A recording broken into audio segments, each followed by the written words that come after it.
L'argent. L'argent est le maître du monde. Notre quotidien, nos projets, notre avenir dépendent de l'argent qui circule dans l'économie. Pourtant, rares sont les citoyens, les politiciens, les décideurs sachant vraiment ce qu'est l'argent, d'où vient l'argent, qui fabrique l'argent.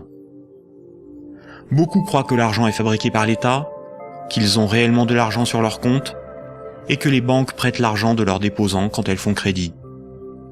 Ces trois croyances sont fausses. La confusion règne au profit d'une finance mondialisée qui, de crise en crise, renforce son pouvoir de domination et détruit lentement nos démocraties, alors même qu'une infime proportion de la population mondiale n'a jamais accumulé autant de richesses. En partant de ce que tout le monde connaît, pas à pas, en employant les termes techniques, en illustrant chaque principe par des exemples simples, ce document vous donne les bases indispensables à la compréhension du système bancaire et monétaire, et met en perspective les crises financières et économiques qui ne cessent de s'aggraver depuis 2008.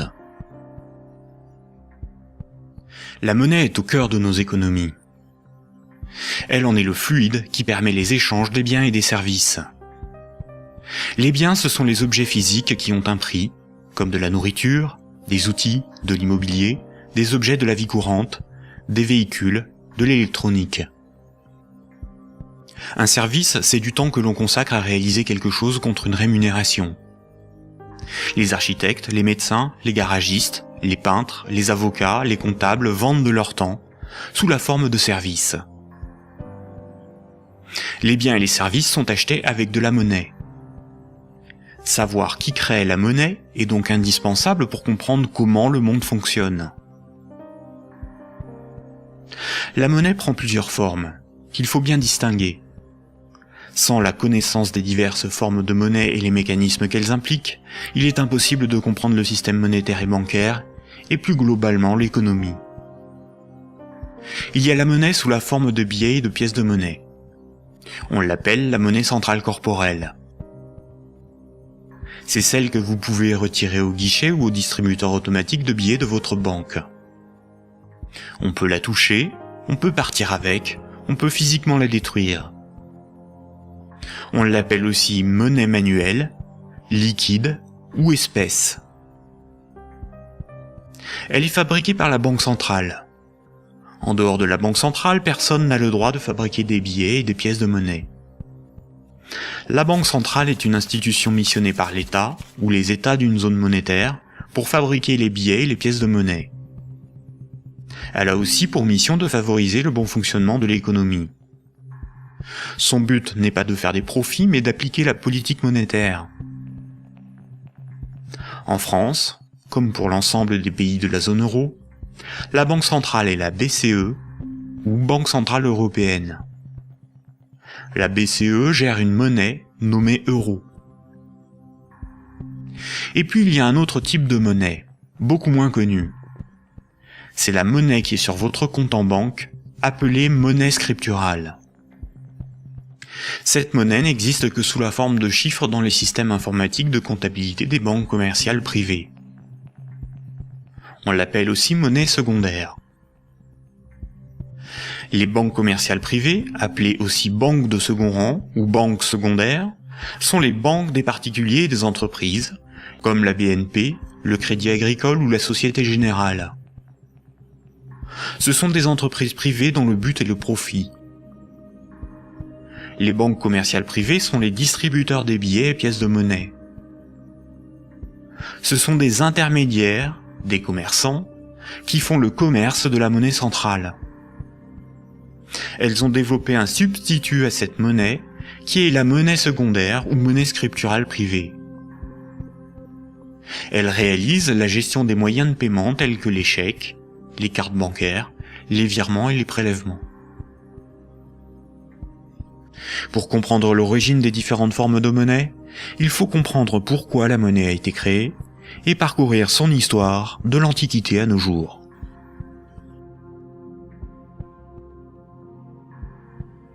L'histoire de la monnaie s'étale sur des milliers d'années. La plupart des gens pensent que la monnaie remplace le troc. Le troc est le fait d'échanger un bien contre un autre. Par exemple, lorsque Paul et Jacques se rencontrent, Paul voudrait échanger 5 salades contre 10 kilos de pommes de terre. Sauf que si Jacques n'accepte pas de salade en échange de ses pommes de terre, il accepterait quelque chose d'autre, une denrée dont tout le monde a besoin. La monnaie serait apparue spontanément par la sélection de marchandises parmi les plus pratiques et les plus recherchées pour ces échanges immédiats. Dans un premier temps, le riz, l'avoine ou les animaux auraient été utilisés comme monnaie jusqu'à l'apparition de monnaies métalliques, d'or ou d'argent, forme ultime de monnaie. Le crédit ne serait apparu que plus tard, quand de la monnaie fut accumulée pour être prêtée à ceux qui en avaient besoin. Malheureusement, cette hypothèse n'a strictement aucune réalité historique. Les historiens ne cessent de le répéter. Ce n'est pas le troc qui apparut en premier, mais le crédit, c'est-à-dire la comptabilité des dettes, bien avant l'apparition de la monnaie. Le troc n'a pour ainsi dire quasiment jamais existé. Imaginons des paysans de l'Antiquité. Paul produit des salades qu'il récolte au printemps, et Jacques produit des pommes de terre qu'il récolte à l'automne. Jacques va emprunter 5 salades à Paul au printemps. Jacques doit l'équivalent de 5 salades à Paul. Ce n'est qu'à l'automne, 6 mois plus tard, que Jacques va le rembourser en lui donnant 10 kilos de pommes de terre. C'est la confiance qui permet ces échanges différés. On peut dire que Paul et Jacques se font confiance. Ils partagent un même principe moral qui est qu'une dette doit être honorée. Cela leur permet de se faire crédit. Quand Jacques demande des salades à Paul, il se sent redevable envers Paul. Jacques ne sera libre que quand il aura remboursé Paul des jours, des mois, des années plus tard, car il a une dette envers lui. Les hommes pouvaient se prêter des outils, des animaux, s'échanger des biens, mais aussi des services. Au-delà d'un certain volume d'échanges, la parole donnée ne suffit plus à garantir la confiance, il faut consigner par écrit. On invente l'écriture. Alors il faut apprendre à lire, écrire et compter. On invente l'école. Il faut aussi avoir confiance dans la quantité, mesurer ce que l'on échange. On invente les étalons et la métrologie. Enfin, il faut aussi avoir un arbitre en cas de litige. On invente les tribunaux. Les communautés prenaient une unité de compte virtuelle, ou un étalon, pour donner un prix aux biens et aux services qu'ils s'échangeaient. Si 5 salades valaient 10 unités de compte, alors quand Paul donnait 5 salades à Jacques, il lui devait 10 unités de compte. On a retrouvé nombre d'objets servant de registre de dette. Des bâtons, des boules d'argile, des papyrus, des bouts de tissu, des figurines. Parmi les plus anciens registres figurent des centaines de milliers de tablettes d'argile de l'époque sumérienne, où étaient tenus des comptes et consignés des dettes. Ces tablettes étaient gérées par des temples proches des marchés. Personne ne pouvait empêcher les hommes de se faire crédit. Les unités de compte nécessaires à donner un prix à ce qui s'échangeait n'étaient qu'indicatives. Il n'est pas nécessaire de se procurer ou d'acheter des centimètres à chaque fois que l'on mesure ce que l'on prête à autrui.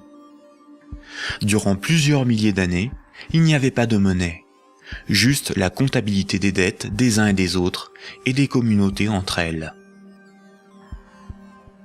Ce n'est que beaucoup plus tard, environ 700 ans avant Jésus-Christ, que des souverains ou des castes régnantes ont imposé l'usage de monnaie comme moyen d'échange, sous la forme d'un objet dont ils s'attribuaient l'exclusivité de la production.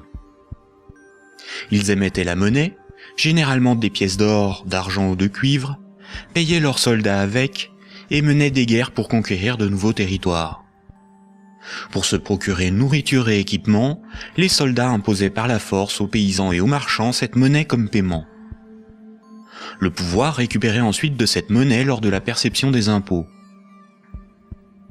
Comme tout le monde devait disposer de monnaie pour payer les impôts, elle devenait rapidement la monnaie officielle. Elle était acceptée comme paiement et elle se diffusait dans la communauté. Le pouvoir pouvait donc acheter nourriture, marchandises et richesses grâce à la monnaie qu'il produisait lui-même.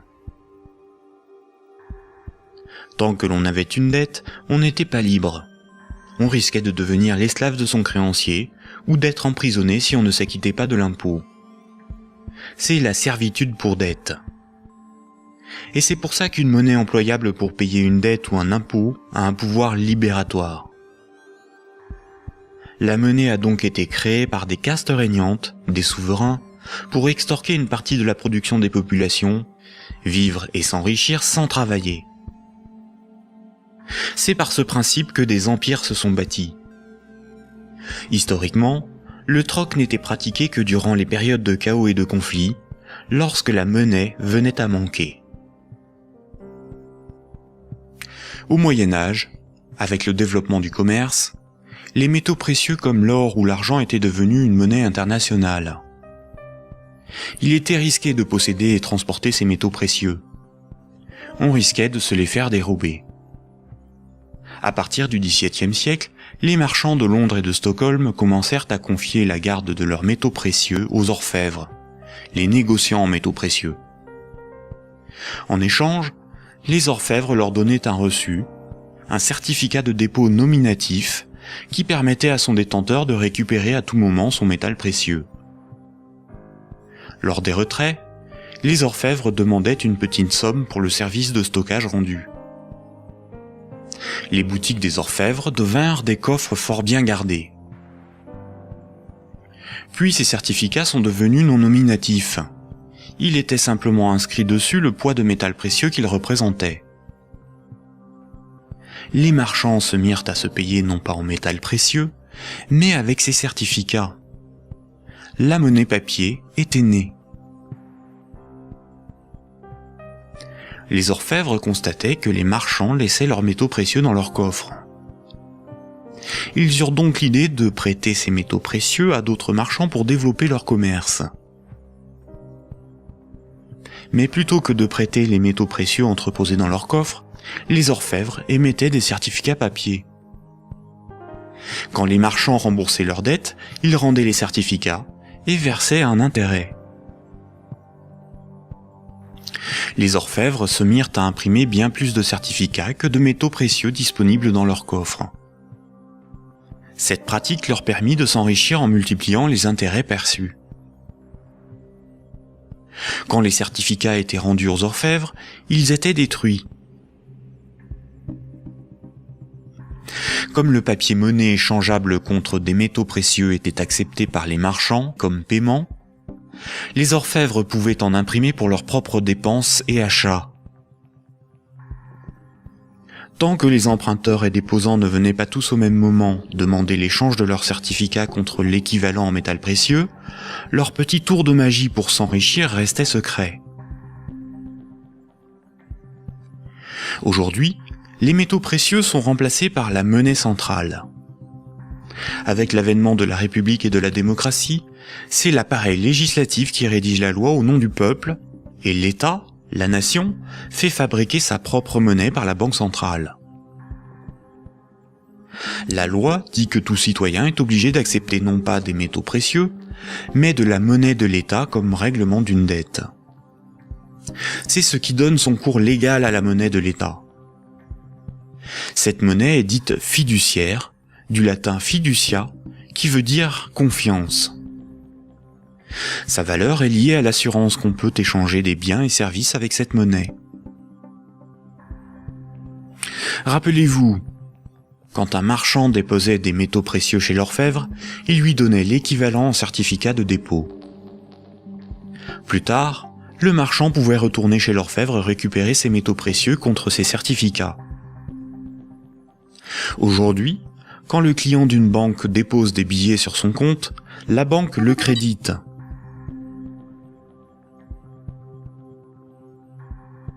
Il lui est possible de les retirer de son compte plus tard.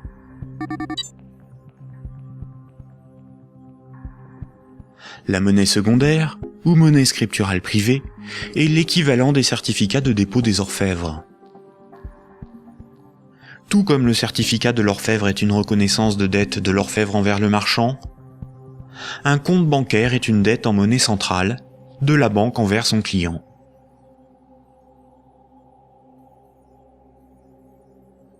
Du temps des orfèvres, quand les marchands se payaient en métaux précieux, c'est comme lorsqu'aujourd'hui, on paie les commerçants avec de la monnaie centrale, des billets de banque. Ensuite, quand les marchands se payaient avec des certificats de dépôt de l'orfèvre, c'est comme lorsqu'aujourd'hui, on paie un commerçant par un transfert de monnaie scripturale de notre compte bancaire à celui du commerçant.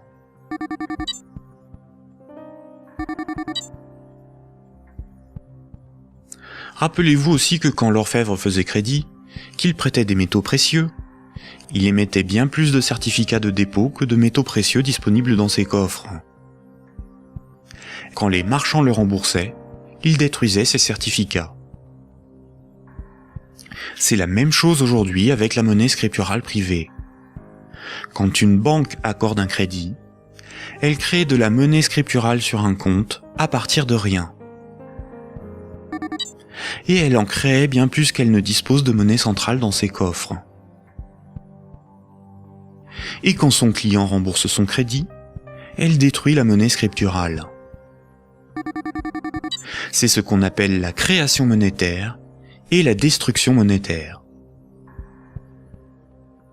La monnaie scripturale étant acceptée comme paiement, les banques peuvent aussi créer de la monnaie à partir de rien pour couvrir leurs dépenses et leurs achats. Les banques ont la possibilité de se faire crédit à elles-mêmes. On dit que les banques monétisent leurs dépenses. La monnaie centrale donne l'illusion au peuple que c'est l'État qui émet la monnaie, alors qu'en réalité, ce sont les banques commerciales privées qui ont ce privilège. Sans création monétaire par le crédit par les banques commerciales, il n'y aurait quasiment pas de monnaie en circulation. Les banques et les États sont comme les deux faces d'une même pièce. En effet, il faut d'abord que de la monnaie ait été créée par le crédit bancaire pour que l'État puisse en prélever par les impôts et les taxes.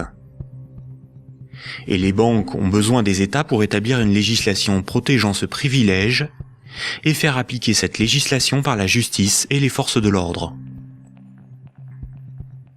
Nous allons détailler maintenant ces mécanismes bancaires et leurs nombreuses conséquences.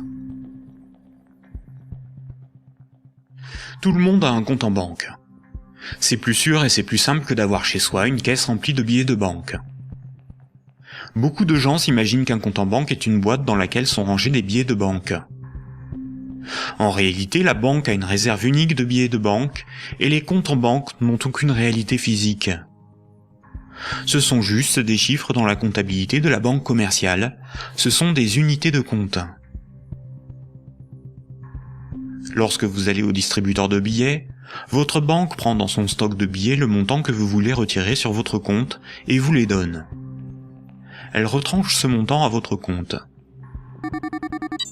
Ainsi, vous avez le sentiment de prendre des billets sur votre compte en banque, alors qu'en réalité, la banque convertit des chiffres en monnaie centrale corporelle, c'est-à-dire en billets de banque, la monnaie de l'État.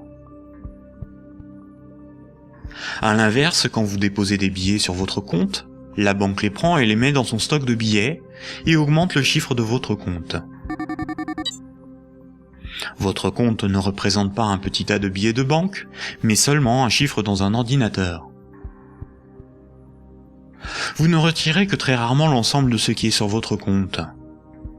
Vous retirez juste ce qu'il vous faut pour faire vos petits achats dans les commerces. Tout le reste, vous le laissez sur votre compte. Et le commerçant qui reçoit vos billets comme paiement les dépose lui aussi sur son compte. De ce fait, tout le monde a plus d'unités de compte sous la forme d'un chiffre dans la comptabilité d'une banque privée que de billets de banque dans ses poches ou chez lui. La somme des unités de compte qui correspond au crédit de votre compte s'appelle un dépôt. Un compte en banque sur lequel il y a 1000 unités de compte, on appelle cela un dépôt de 1000 €. On a l'illusion qu'une banque a toujours dans son stock de billets de banque l'équivalent des dépôts qu'elle gère. En réalité, elle n'en a qu'une petite partie, et ceci lui est permis par le fait que ses clients ne viennent pas tous au même moment retirer en liquide ce qu'ils ont sur leur compte.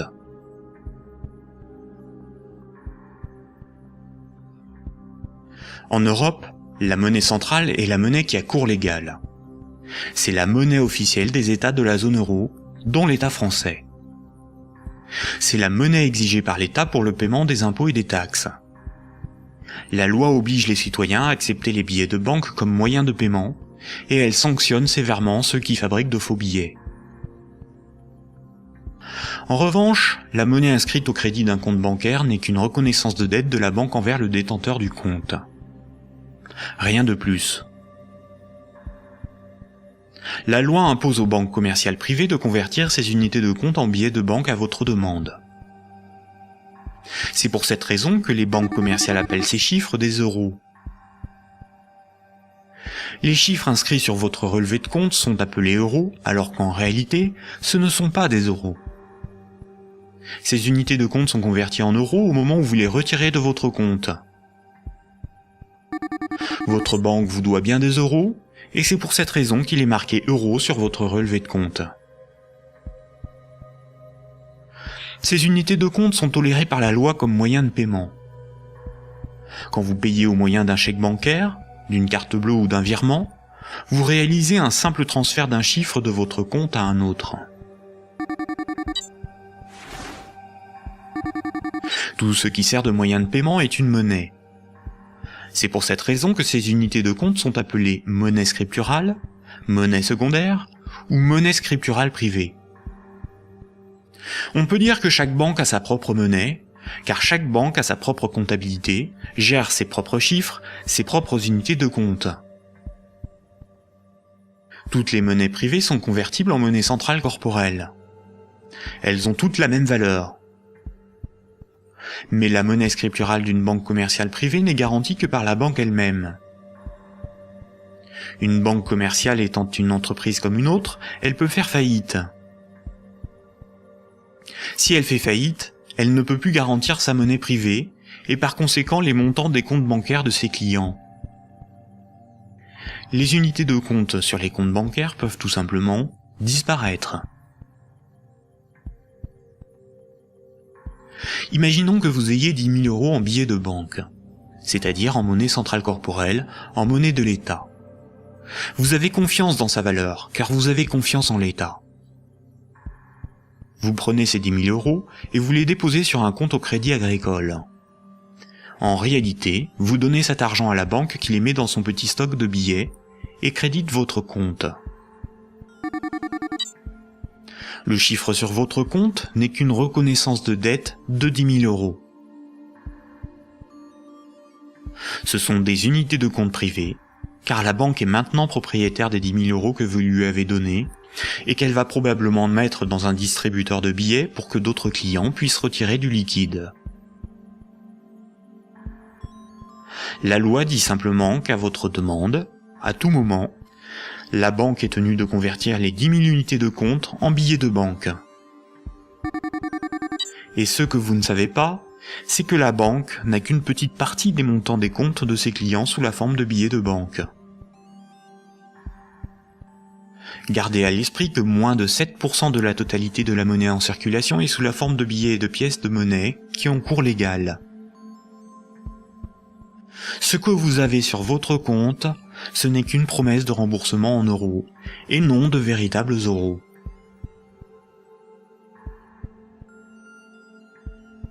De nos jours, tout le monde paie des sommes de petite et grande taille sans jamais employer de billets de banque.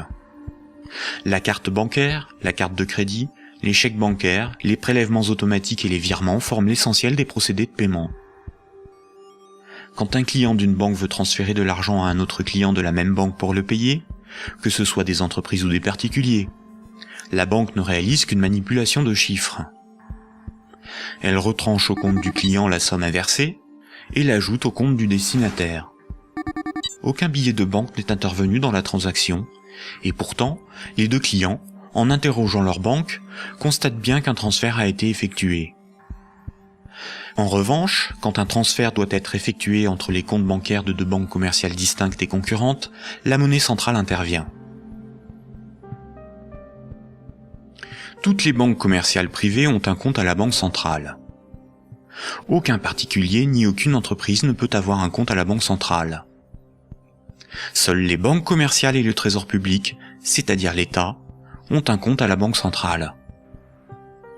La banque centrale réalise la comptabilité là aussi avec des chiffres dans des ordinateurs, et non pas des tas de billets de banque. Et cela pour des raisons purement pratiques. On appelle cette monnaie la monnaie centrale scripturale. Ces comptes sont en monnaie banque centrale ou monnaie centrale. Quand une banque commerciale a trop de billets, elle peut les déposer sur son compte à la banque centrale. Quand elle en a besoin pour alimenter ses distributeurs automatiques, elle demande à la banque centrale de lui convertir des euros scripturales en billets de banque. Généralement, on ne fait pas la distinction entre monnaie centrale scripturale et monnaie centrale corporelle, c'est-à-dire les billets de banque. On appelle la somme de la monnaie centrale, scripturale et corporelle, la base monétaire. Entre elles, les banques commerciales se paient en monnaie centrale. Les banques n'acceptent pour paiement des autres banques que de la monnaie centrale. Quand un client veut transférer de la monnaie scripturale de son compte vers celui d'un client d'une autre banque, la monnaie scripturale est convertie en monnaie centrale, puis transférée à l'autre banque, qui va encaisser cette monnaie centrale et créditer le compte du destinataire. Ainsi, les banques se paient entre elles en monnaie centrale, car la monnaie scripturale privée d'une banque n'a pas de valeur pour les autres banques. La comptabilité du Crédit Agricole n'a rien à voir avec la comptabilité de la Société Générale. Ce sont deux entreprises distinctes et concurrentes. Ce qui existe entre les banques et pour les banques, c'est uniquement la monnaie banque centrale. C'est celle qui a cours légal, c'est la monnaie de l'État. Quand un client d'une banque a 1000 euros sur son compte, la banque n'est pas riche de 1000 euros. Elle doit simplement 1000 euros en monnaie centrale à ce client. C'est un chiffre dans sa comptabilité. Ce qui fait la richesse de la banque, c'est ce qu'elle possède, comme des immeubles, des bureaux, des actions, des titres financiers, et la monnaie centrale qu'elle a sous la forme de billets de banque ou de monnaie centrale sur son compte à la banque centrale. En revanche, à tout moment, la banque peut devoir s'appauvrir de 1000 euros si ce client les transfère sur un compte d'une autre banque, car cette autre banque veut être payée en monnaie centrale.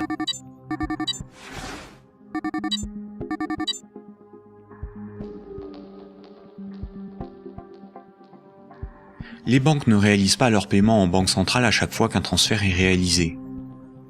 Un bilan des échanges est fait tous les jours. On appelle cela la compensation. Cette compensation est calculée par une chambre de compensation.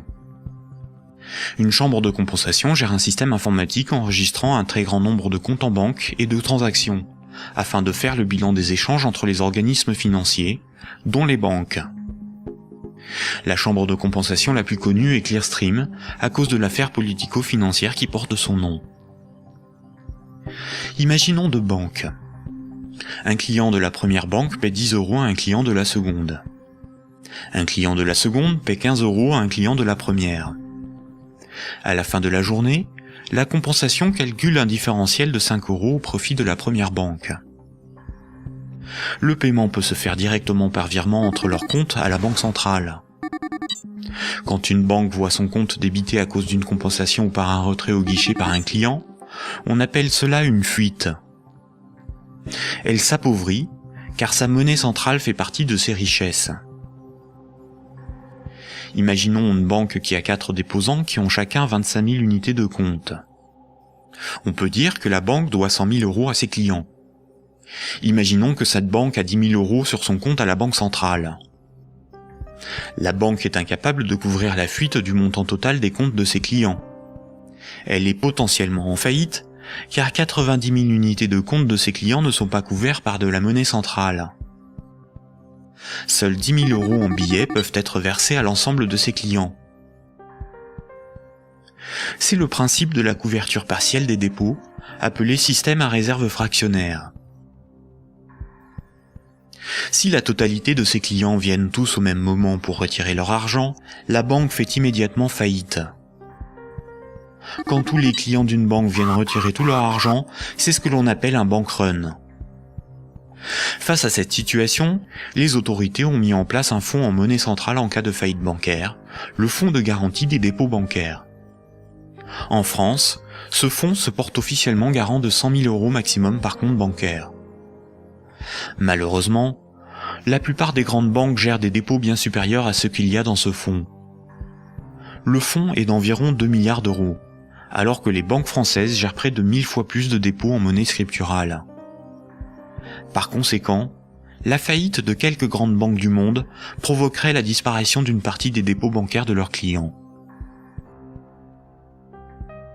Le Trésor public, c'est la caisse de l'État. Le Trésor public a un compte à la Banque centrale. Le Trésor public encaisse toutes les taxes et impôts qui forment les recettes de l'État. Le Trésor public paie toutes les dépenses de l'État. Il paie les fonctionnaires, les investissements de l'État, ses infrastructures, ses frais de fonctionnement, ses fournisseurs. Quand vous payez vos impôts ou des taxes, vous les payez directement au Trésor public. Si un client d'une banque veut payer 1000 € au Trésor public, la banque convertit la monnaie scripturale privée en monnaie banque centrale et transfère cette monnaie centrale sur le compte du Trésor public. Le Trésor public n'accepte pour paiement que la monnaie centrale. Quand le Trésor public paie un de ses fournisseurs, il verse de la monnaie centrale à la banque commerciale privée qui en détient le compte, et celle-ci crédite le compte de l'entreprise bénéficiaire.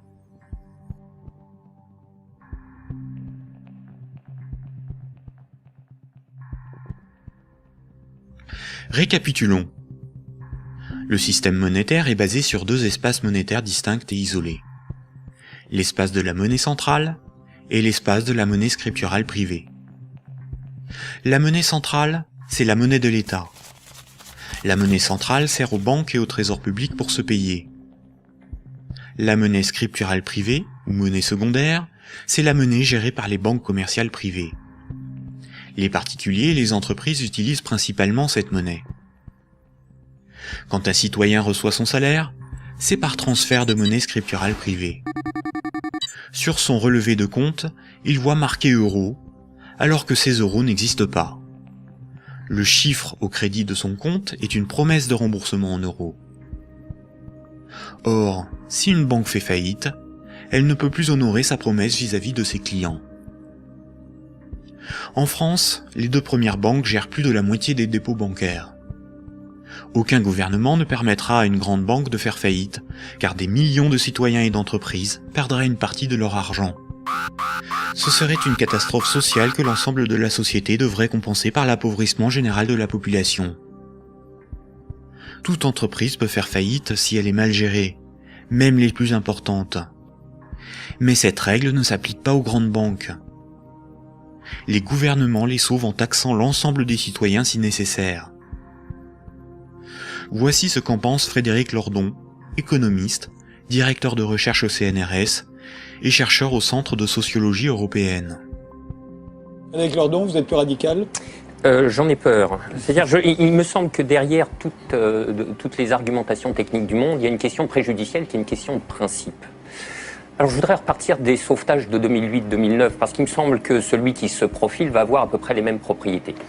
À propos de ces sauvetages bancaires, on peut dire non contradictoirement deux choses. La première, c'est qu'ils étaient une nécessité impérieuse, et je dirais même vitale. Et la deuxième, c'est que cependant, ils ont été des scandales sans nom.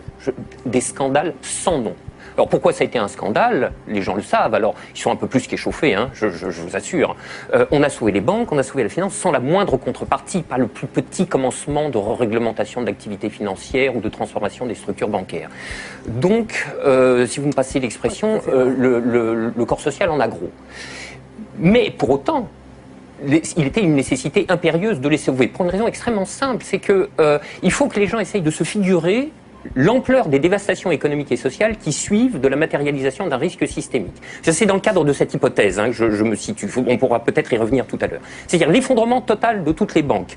Les transactions les plus élémentaires deviennent impossibles. Je veux dire, aller acheter son pain à la boulangerie, ça marche plus. Tout simplement parce que retirer de l'argent au distributeur à billets, ça marche pas. Faire un chèque, ça marche pas. Une carte bleue, ça marche pas. Vous avez les piécettes dans la poche, ça vous mène pas loin. Hein. Vous tenez 4-5 jours en forçant plutôt sur les patates. Et après, c'est retour au jardin potager pour ceux qui en ont un, et pour les autres, c'est retour vers l'état de nature économique. Ce que vous décrivez là, ça semble une catastrophe. Oui, C'est la catastrophe ultime si les banques ne sont pas sauvées et qu'elles tombent toutes ensemble. Ça pourrait se produire d'après vous, ça? Alors pour moi, La Grèce, oui. si vous voulez, c'est un événement qui est de l'ordre de l'impensable. C'est-à-dire, c'est un chaos social d'une telle ampleur qu'il me semble inconcevable que les États se désintéressent de la chose. Par conséquent, ils sont forcés de venir au secours de la finance, qu'ils le veuillent ou non. Et c'est exactement là que se noue le drame, si vous voulez. C'est dans cette articulation entre la nécessité impérieuse d'une part et le scandale de l'autre. Le corps social est forcé, par pouvoir public interposé, de venir au secours des banques, car si les banques calanchent, c'est le corps social qui calanche dans la semaine qui suit. Et forcément, les intérêts matériels de la population sont si intimement liés à la structure bancaire qu'il est impossible de la laisser crever. Et vous voyez donc là où est le problème, c'est que de par leur position très particulière dans la structure sociale du capitalisme, les banques sont les dépositaires de fait de deux biens publics vitaux pour une société marchande. Vitaux. Le premier, c'est les encaisses monétaires de la population, les dépôts, les épargnes. Je veux dire, si toutes les banques tombent, ceci s'évapore dans l'instant. Et c'est pas la peine de se gargariser avec le fonds de garantie des dépôts. Hein. Ça va si une banque ou deux tombe. Si la totalité s'écroule, le fonds saute comme un bouchon de champagne. Et le deuxième bien public vital, c'est l'intégrité du système des paiements. Et c'est parce que les banques ont capté ces biens publics qu'elles peuvent contraindre l'État, les corps sociaux à leur venir en aide. C'est quoi l'intégrité du système des paiements, C'est le fait que les banques sont les teneurs de compte, qu'elles les mouvementent, qu'elles les débitent, qu'elles les créditent, donc elles sont les opératrices. Absolument. C'est pas qu'elles les garantissent, c'est qu'elles opèrent très concrètement et très basiquement les transactions élémentaires. La gestion des moyens de paiement. Et exactement. Bon, alors, si vous voulez, là, il y a une situation de fait que les économistes appellent dans leur langage pluriel et amoral, mais dont le vrai nom est prise d'otage. Et celle-là, elle est colossale. Si vous voulez, chaque fois qu'il y a un mouvement social dans les transports ou le ramassage des ordures, on vous bassine avec la prise d'otage des syndicats. Mais ça, c'est une prise d'otage, mais cosmique. C'est énorme. Personne n'en parle jamais. Donc, la question de principe est la suivante. Derrière la question du sauvetage des banques et derrière la question des banques tout court, le corps social doit se poser la question de savoir s'il continue de tolérer que ces biens publics vitaux soient ainsi remis à des intérêts privés, et spécialement à des intérêts privés aussi mal éclairés que ceux de la finance, quand elle est mouillée jusqu'aux sourcils dans les marchés de capitaux. Bon, je trouve que poser la question, c'est y répondre. Et si on ne répond pas non, cette obligation de venir à la rescousse des banques se reposera éternellement. D'où ma conclusion. Il faut envisager la déprivatisation intégrale du secteur bancaire. La nationalisation. Alors, la nationalisation...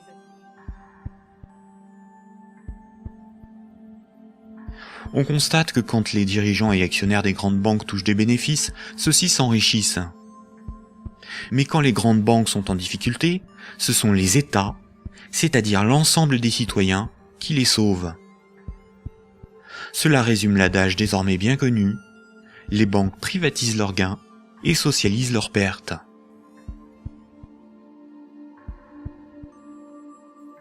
Pour bien comprendre le mécanisme de création monétaire, nous devons savoir ce qu'est un actif. Imaginons que Paul possède une moto, des vêtements, une télévision, un ordinateur et 200 € sur lui en billets de banque. Tout ceci représente ses actifs, car les actifs c'est ce que l'on possède. Les 200 € qu'il a sur lui sont ses actifs financiers. Maintenant, Jacques emprunte à Paul 100 €. En lui empruntant cette somme, Jacques signe une reconnaissance de dette l'engageant à rembourser Paul dans un mois.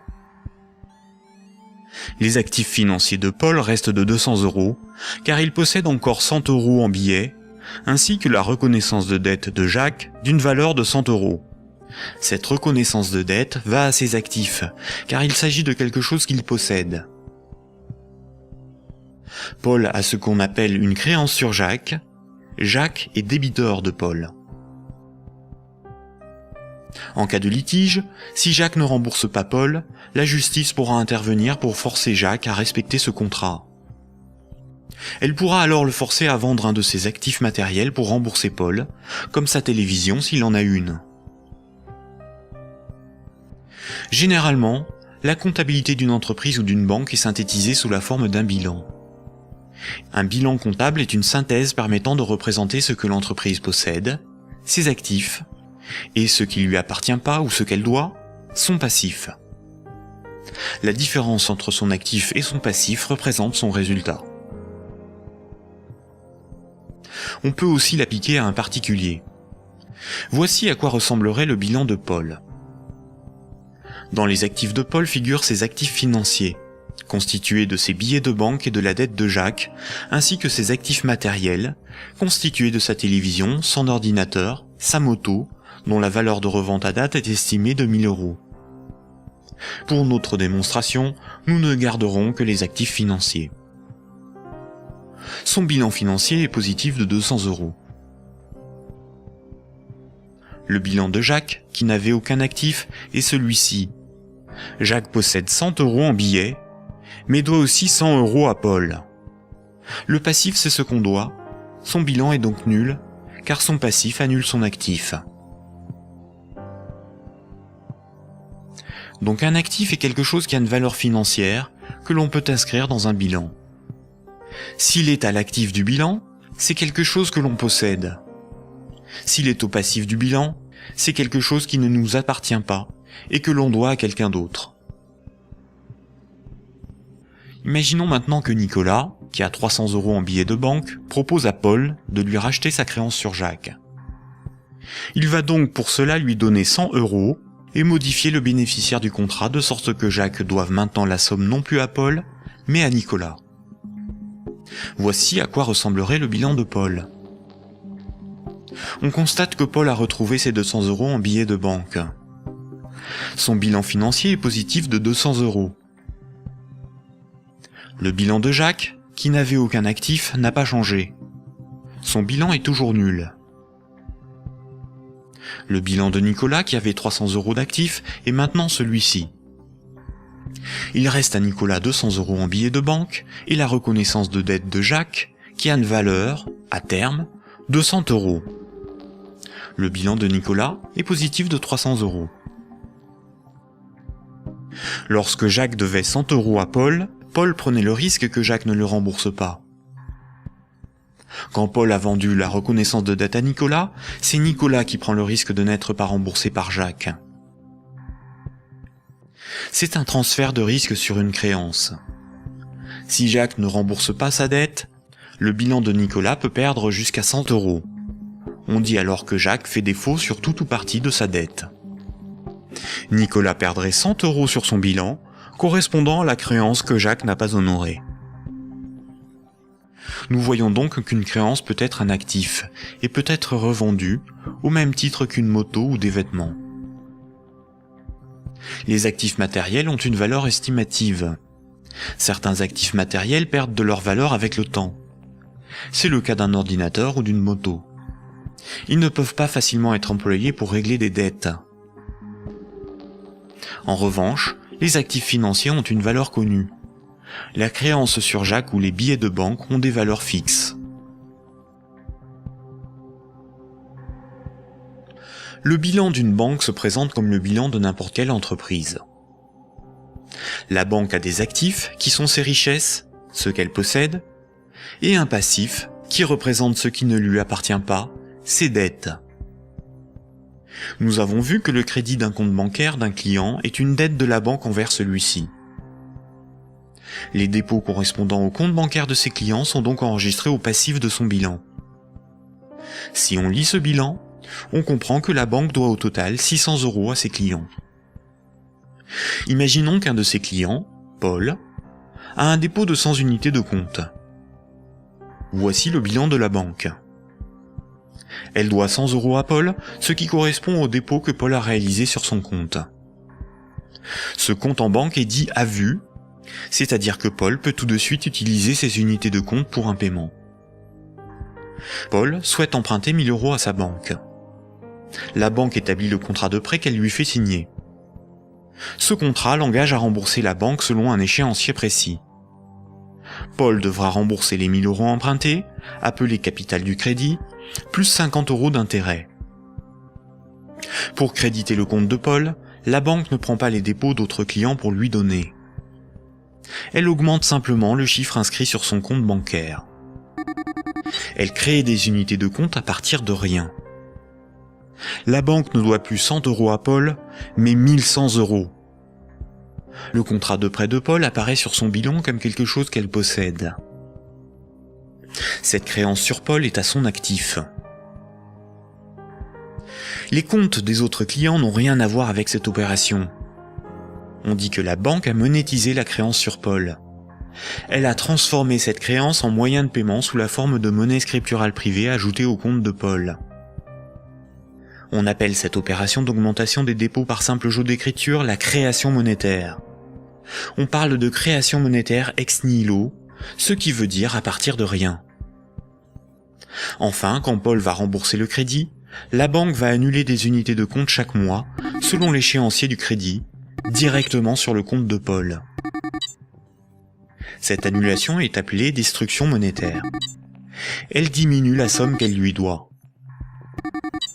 Simultanément, dans son bilan, la somme restante à rembourser diminue aussi. La banque prend le risque que Paul n'arrive pas à rembourser le crédit, qu'il soit insolvable. C'est le risque de faire crédit ou risque de contrepartie. On pourra qualifier alors la créance de Paul, le contrat de prêt, d'actifs pourris ou d'actifs toxiques.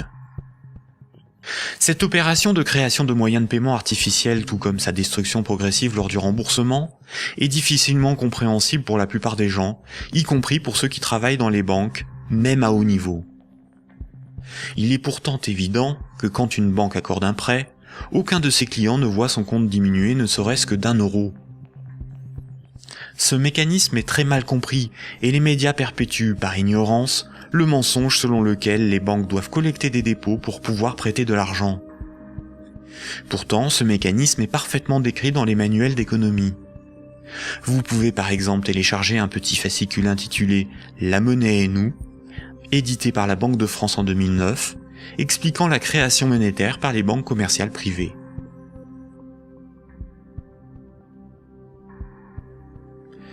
La création et la destruction monétaire peuvent être résumées par une simple phrase. Ce sont les crédits qui font les dépôts, et non les dépôts qui font les crédits.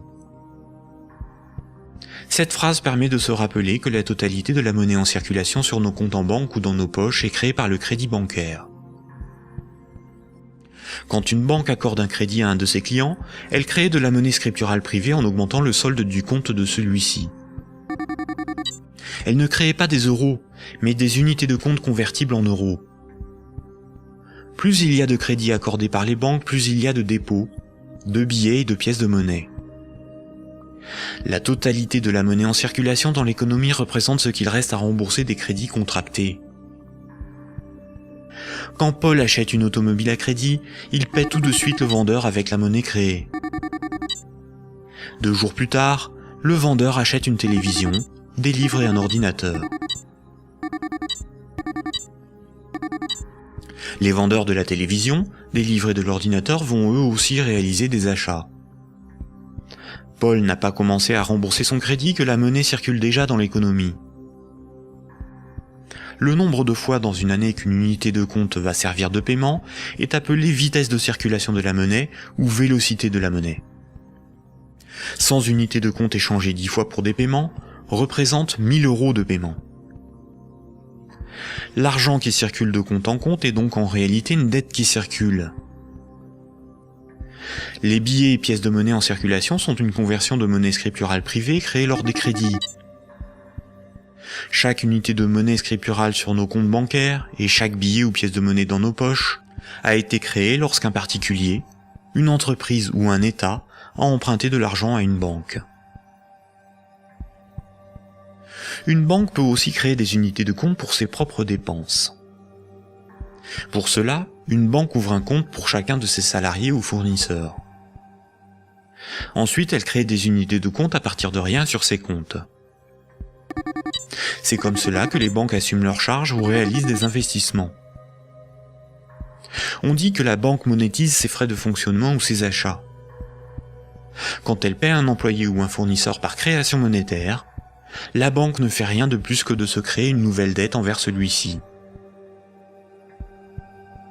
À l'inverse, quand une banque prélève une somme sur votre compte en banque, elle n'opère aucun transfert.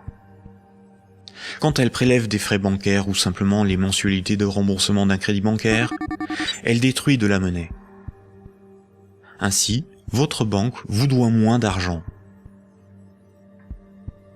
Comme nous l'avons vu, historiquement, la monnaie remplaçant le troc est un mythe qui vous laisse penser que la monnaie est un élément physique permanent et donc il y a quelque chose sur votre compte. Ceci vous semble d'autant plus vrai que vous pouvez retirer des billets de banque de votre compte.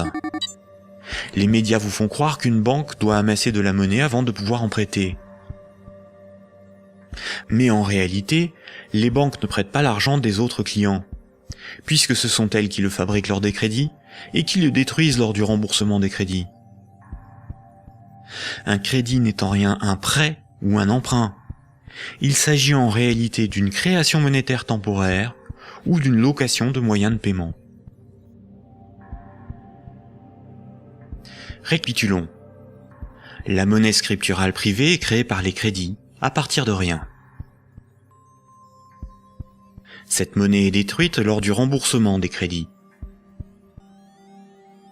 Ceci sous-entend une création-destruction simultanée et concurrente qui détermine une masse de monnaie scripturale privée en circulation, que l'on appelle masse monétaire. C'est similaire à la population d'un pays qui varie en fonction des décès et des naissances.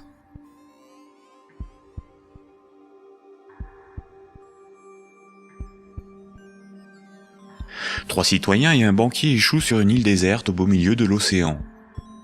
Ils s'organisent et décident de créer leur propre monnaie, qu'ils appellent euro. Le banquier fonde l'unique banque commerciale privée de l'île. Comme cette banque est nouvelle, les trois citoyens n'ont rien sur leur compte. Ils ne peuvent pas s'échanger et se vendre ce qu'ils produisent. Ils ont bien des marchandises à se vendre, mais aucune monnaie pour les payer. Pour disposer de moyens de paiement, chaque citoyen va faire un crédit de 10 €, remboursable en 11 mois. Chaque citoyen devra rembourser 10 € de capital, plus 1 € d'intérêt. Lorsque le banquier leur accorde le crédit, il crée 10 € à partir de rien sur chaque compte. Le premier mois, la masse monétaire est de 30 €. Les citoyens disposent de monnaie pour s'échanger ce qu'ils produisent. À la fin du premier mois, les citoyens commencent à rembourser leur crédit. Le banquier prélève 1 € d'intérêt, qu'il utilise pour acheter des marchandises aux citoyens. La masse monétaire reste de 30 €. À l'issue du deuxième mois, le banquier efface 1 € du compte de chaque citoyen. Il reste 27 € en circulation. À l'issue du troisième mois, le banquier efface à nouveau 1 € du compte de chaque citoyen. Il reste 24 € en circulation. De mois en mois, la situation devient un peu plus compliquée, car la masse monétaire ne cesse de baisser. Les citoyens se retrouvent en concurrence pour capter l'argent. À l'issue du 11e mois, après une farouche concurrence entre les trois citoyens pour capter la monnaie restante, leurs comptes sont vides, car tout le monde a remboursé exactement ce qu'il avait emprunté à la banque. Plus rien ne peut être ni acheté ni vendu. C'est la crise économique. Le banquier réunit les citoyens et leur dit : « Pour résoudre cette situation, c'est très simple. Vous n'avez qu'à m'emprunter à nouveau de l'argent. » Les citoyens acceptent. Ils font tous à nouveau un crédit de 10 €. À la fin du premier mois, le banquier prélève 1 € d'intérêt, qu'il garde pour lui car il a tout ce qu'il lui faut. Au fil des mois, le banquier supprime les euros correspondant au remboursement des crédits. Comme les intérêts n'ont pas été dépensés par le banquier, c'est au bout du 10e mois seulement que les comptes des trois citoyens sont vides. Il n'y a plus de monnaie en circulation, et pourtant il manque 3 € pour rembourser la totalité de leur crédit. Le banquier réunit les citoyens et leur dit : « Il y a une manière très simple de repousser le moment où vous serez à zéro sur vos comptes. Vous n'avez qu'à m'emprunter régulièrement de l'argent, bien avant que la masse monétaire ne baisse trop et que l'économie ne s'arrête. Et pour compenser les intérêts que je ne dépense pas, il vous suffit de m'emprunter à chaque fois quelques euros de plus. » Les citoyens acceptent. Désormais, ils sont en permanence endettés, sinon la monnaie disparaît et l'économie s'arrête. Ils appellent cela la croissance. Mais comme ils sont endettés, ils se mettent à produire toujours plus pour rembourser le banquier, bien au-delà de leurs besoins réels. Ils ne produisent pas pour avoir de quoi se vêtir, se nourrir ou se loger. Ils produisent pour avoir l'argent nécessaire pour rembourser leur crédit. L'argent est devenu le moteur de leur vie, et non ce dont ils ont besoin pour vivre. Ce système permet au banquier de ne rien produire. Il passe son temps à gérer ses comptes, à créer de la monnaie puis à la détruire. Avec la monnaie qu'il fabrique, il achète ce dont il a besoin aux citoyens. Rapidement, les ressources naturelles de l'île viennent à manquer. Il n'y a plus de bois, plus de gibier, plus d'eau, plus de terre pour produire toujours plus. La croissance a épuisé les ressources naturelles et détruit l'environnement. Cette petite histoire met en valeur de réalités tout à fait surprenantes. D'une part, les sommes dues aux banques sont globalement supérieures aux sommes disponibles pour les rembourser. D'autre part, si tout le monde remboursait ses dettes, il n'y aurait quasiment plus de monnaie en circulation dans le monde. Tous les comptes seraient vides, tous les billets et pièces de monnaie disparaîtraient. Le système monétaire fonctionne comme un système pyramidal. Pour payer les crédits en cours de remboursement, il faut que de nouveaux crédits soient accordés. Sinon, la monnaie se raréfie et certains emprunteurs sont dans l'incapacité de rembourser leurs crédits.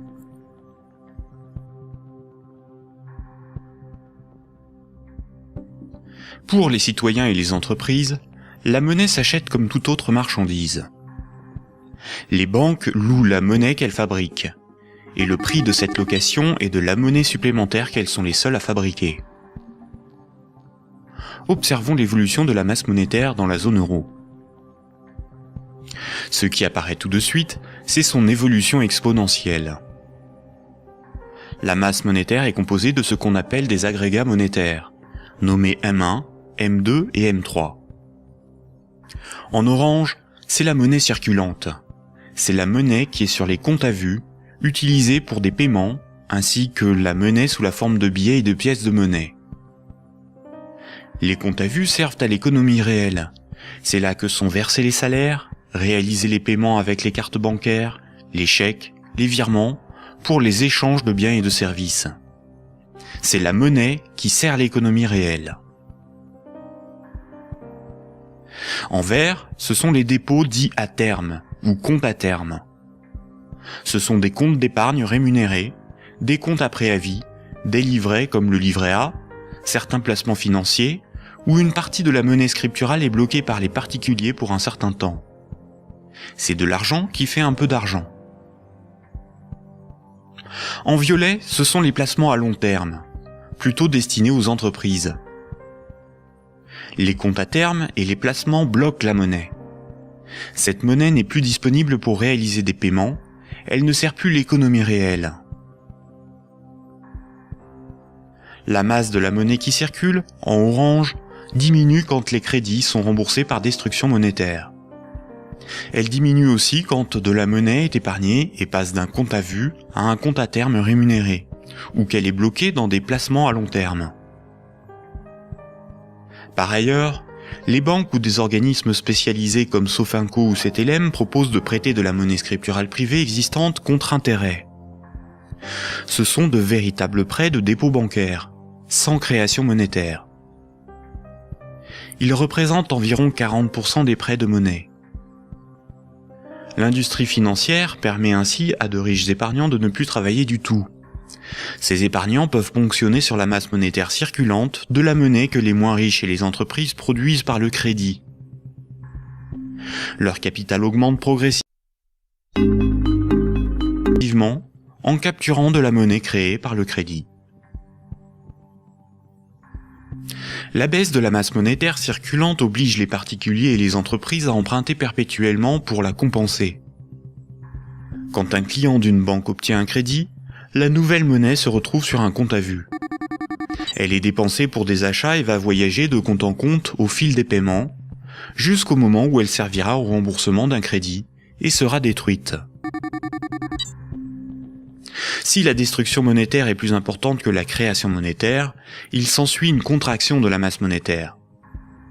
L'économie est en danger. La consommation baisse, cela provoque des faillites, certains doivent vendre de leurs richesses pour se procurer de l'argent, et il devient plus difficile de rembourser les crédits. Et si les emprunteurs n'arrivent plus à rembourser leurs crédits, ce sont les banques qui se retrouvent en difficulté. Les économistes et les politiciens sont condamnés à appeler de leur vœu la relance de la consommation pour assurer une demande de crédit perpétuelle. Car sans crédit, la monnaie disparaît. Rappelez-vous, tous les jours, la compensation calcule ce que les banques commerciales privées se doivent. Les banques règlent leurs dettes en monnaie centrale. Quand une banque se procure de la monnaie centrale, on appelle cela le refinancement. Elles ont plusieurs possibilités. Elles peuvent demander à la banque centrale un crédit en monnaie centrale. Pour cela, elles déposent des titres financiers en garantie, par exemple des obligations d'État, et la banque centrale crédite leurs comptes. C'est à ce moment-là que la monnaie centrale est créée. Le taux d'intérêt qu'applique la banque centrale lors de ces crédits est appelé taux directeur. Cette monnaie centrale peut être convertie en billets de banque. Mais la plupart du temps, les banques commerciales privées se prêtent entre elles de la monnaie centrale ou se font crédit. Elles peuvent pour cela se faire confiance ou se donner là aussi des titres financiers comme garantie. C'est ce qu'on appelle le marché interbancaire. Comme toutes les banques se font crédit, se prêtent de la monnaie centrale ou des titres financiers, cela fait qu'elles sont toutes liées les unes aux autres. Si une grande banque fait faillite et qu'elle ne rembourse pas ce qu'elle avait emprunté aux autres banques, ce sont toutes les autres banques qui font faillite par effet domino. En 2008, les dérives du système financier ont provoqué une crise de liquidité dans le système bancaire. La crise de liquidité fait que les banques n'arrivent plus à régler leurs dettes, à se procurer de la monnaie centrale ou à se faire crédit. Les banques ont alors cessé d'accorder des crédits. L'évolution normale de la masse monétaire aurait dû être celle-ci.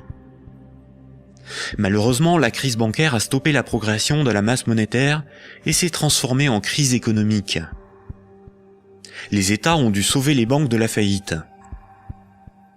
Mais le véritable coût de la crise financière est l'explosion de la dette des États pour éviter une aggravation de la crise, des milliers de faillites d'entreprises, des millions de nouveaux chômeurs. À l'avenir, une partie des dépôts bancaires pourrait être supprimée pour sauver les banques. Ainsi, les banques doivent moins d'argent à leurs clients, ce qui équilibre leur bilan. C'est ce qui s'est passé à Chypre en 2013. À partir de 2009, certaines banques centrales ont créé et donné des milliards en monnaie centrale aux banques commerciales pour faciliter le règlement de leurs dettes et ainsi leur éviter la faillite et relancer le crédit. C'est ce qu'on appelle des politiques d'assouplissement quantitatif ou quantitative easing. Cette monnaie centrale nouvelle pourrait être représentée sur ce graphique en tant que M0, appelée aussi base monétaire. Plutôt que d'accorder des crédits aux entreprises et aux particuliers avec une rentabilité incertaine, les banques commerciales privées ont utilisé cette monnaie centrale pour spéculer et acheter de la dette souveraine. Ainsi, d'une manière totalement artificielle, les bourses n'ont cessé de monter, la finance de s'enrichir et les États de s'endetter. Puisque pour rembourser les crédits passés, il faut que de nouveaux crédits soient accordés, on comprend mieux pourquoi les politiques d'austérité et de désendettement sont un suicide économique. Le crédit permet aux particuliers et aux entreprises d'acquérir des biens réels et à l'économie de se développer. La masse monétaire augmente. Une politique d'austérité provoque une contraction de la masse monétaire, condamnant à la faillite certains emprunteurs, qu'ils soient des particuliers, des entreprises ou des États. Les banques de ces emprunteurs peuvent saisir leurs maisons, leurs machines, leurs stocks. Les États doivent privatiser les services publics pour rembourser les marchés financiers.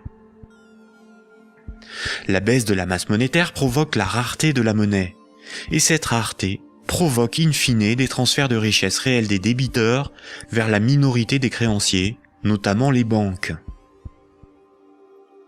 C'est similaire au processus organisé par l'Occident vis-à-vis des pays en voie de développement. On endette ces pays pour qu'ils nous achètent des infrastructures, des machines, des moyens de production, via des prêts du FMI et de la Banque mondiale. Incapables de rembourser les crédits, leur faillite permet de saisir les ressources naturelles ou même ceux qu'ils ont achetés grâce à ces crédits.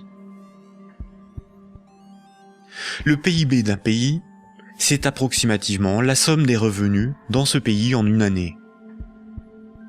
Dans la zone euro, la dette des États représente 90% du PIB. Et les dettes du secteur privé représentent 160% du PIB.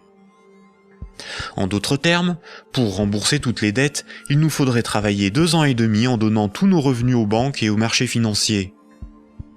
Or, si on remboursait toutes nos dettes, il n'y aurait plus de monnaie en circulation. Ce système pyramidal de dette n'est viable que dans un équilibre précaire, car la capacité des emprunteurs à rembourser leurs crédits dépend de la capacité d'autres emprunteurs à contracter de nouveaux crédits.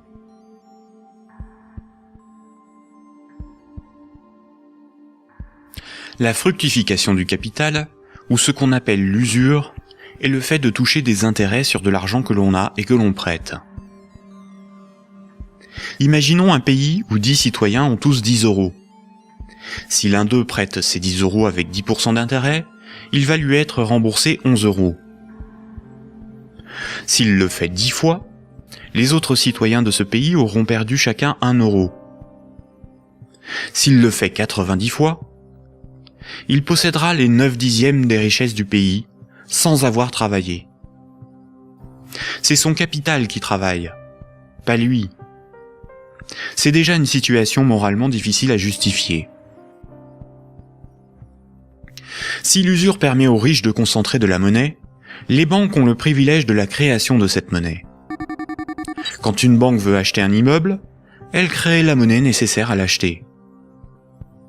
Pour pouvoir créer de la monnaie, une banque doit simplement veiller à ce que ses actifs, ce qu'elle possède, lui permettent de payer les autres banques.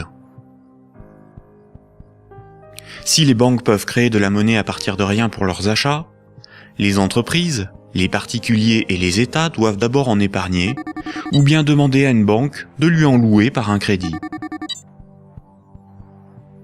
Voici ce que Maurice Allais, prix Nobel d'économie en 1988, disait de la création monétaire ex nihilo.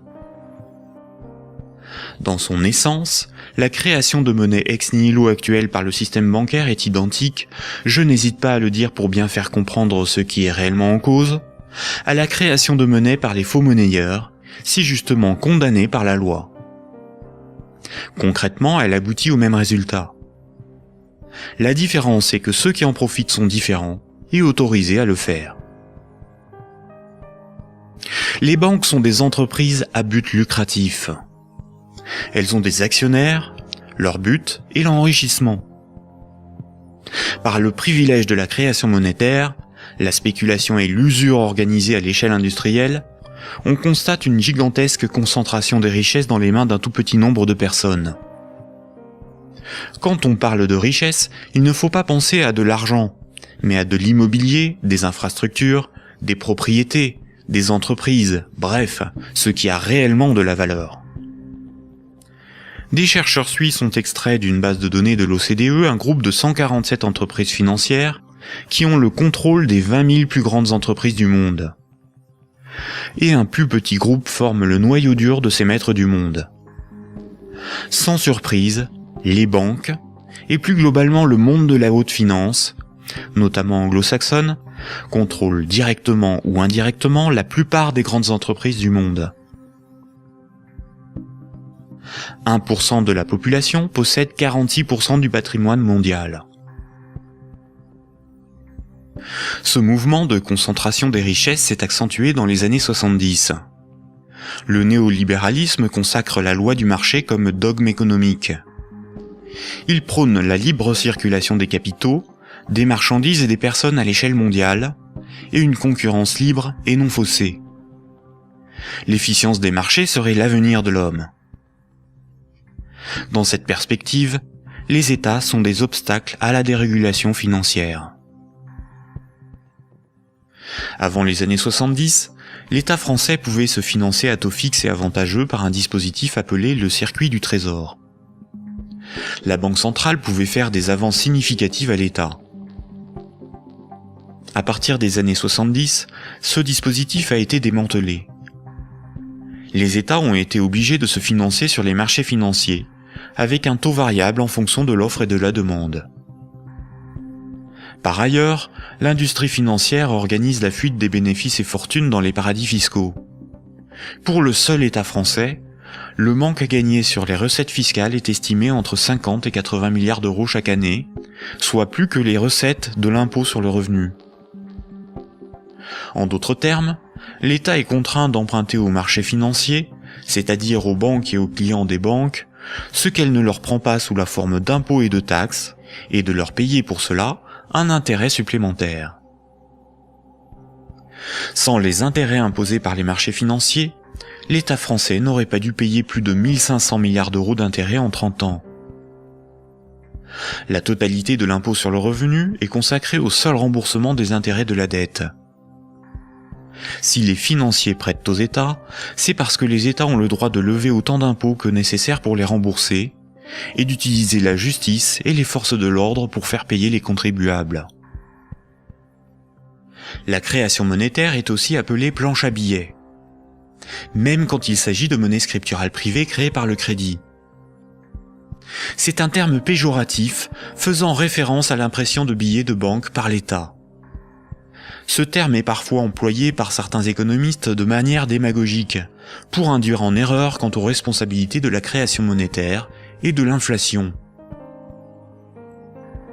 L'inflation, c'est la hausse générale des prix. Une même baguette de pain vaut 1,30 € en 2013, alors que 10 ans plus tôt, elle valait 50 centimes. L'inflation est due au rapport entre la création monétaire et la création des richesses réelles. Si on crée plus de monnaie que de biens et services à vendre, les prix vont augmenter. La déflation, c'est l'inverse. C'est la baisse générale des prix. Si on crée des biens et services à vendre, et qu'on ne crée pas de monnaie pour les acheter, la monnaie va manquer et les prix vont baisser.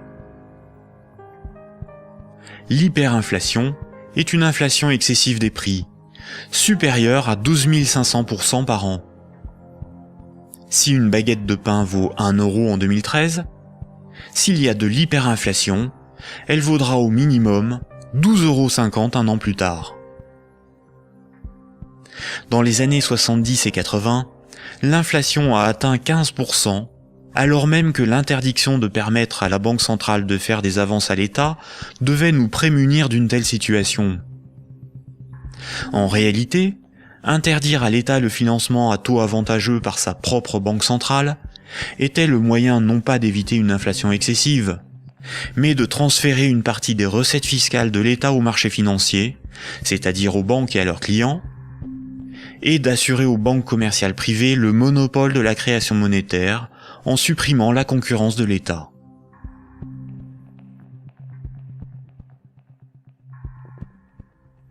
Voici ce qu'on pouvait lire en 1924, avant la Grande Dépression de 1929, dans le magazine de l'Association des banquiers des États-Unis. Le capital doit assurer sa propre protection par tous les moyens possibles, grâce à la coalition et à la législation. Les dettes doivent être collectées et les hypothèques exercées le plus rapidement possible.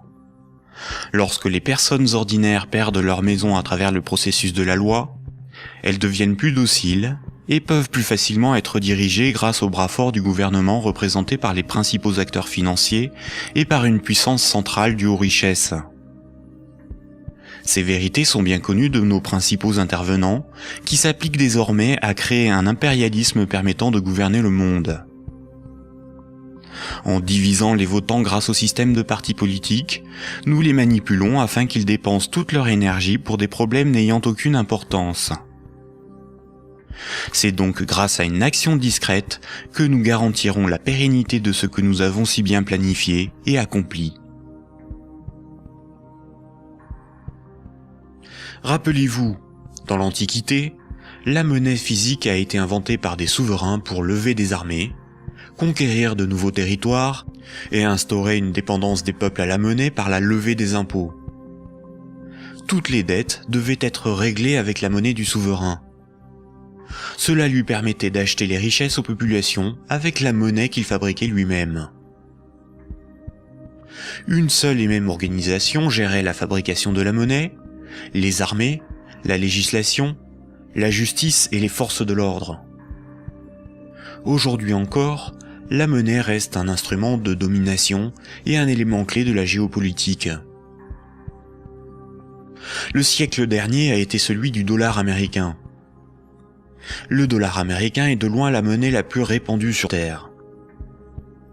Le budget militaire américain est égal aux dépenses militaires de tous les autres pays réunis. Tous les ans, ce budget est voté par le Congrès et généreusement financé par la Banque fédérale américaine. Fondée en 1913, la Banque fédérale américaine est une banque privée et non une institution publique. La force militaire permet aux États-Unis d'assurer le statut de monnaie de réserve mondiale au dollar américain et de l'imposer dans le commerce international. Avant les attentats du 11 septembre 2001, les pays clés indépendants du système monétaire anglo-saxon étaient l'Afghanistan, l'Irak, le Soudan, la Libye, la Syrie, Cuba, la Corée du Nord, la Somalie et l'Iran. Les États-Unis et leurs alliés ont attaqué l'Afghanistan, l'Irak et la Libye. En Libye, une banque centrale opérationnelle a été créée par les soi-disant rebelles avant même que la guerre ne soit finie.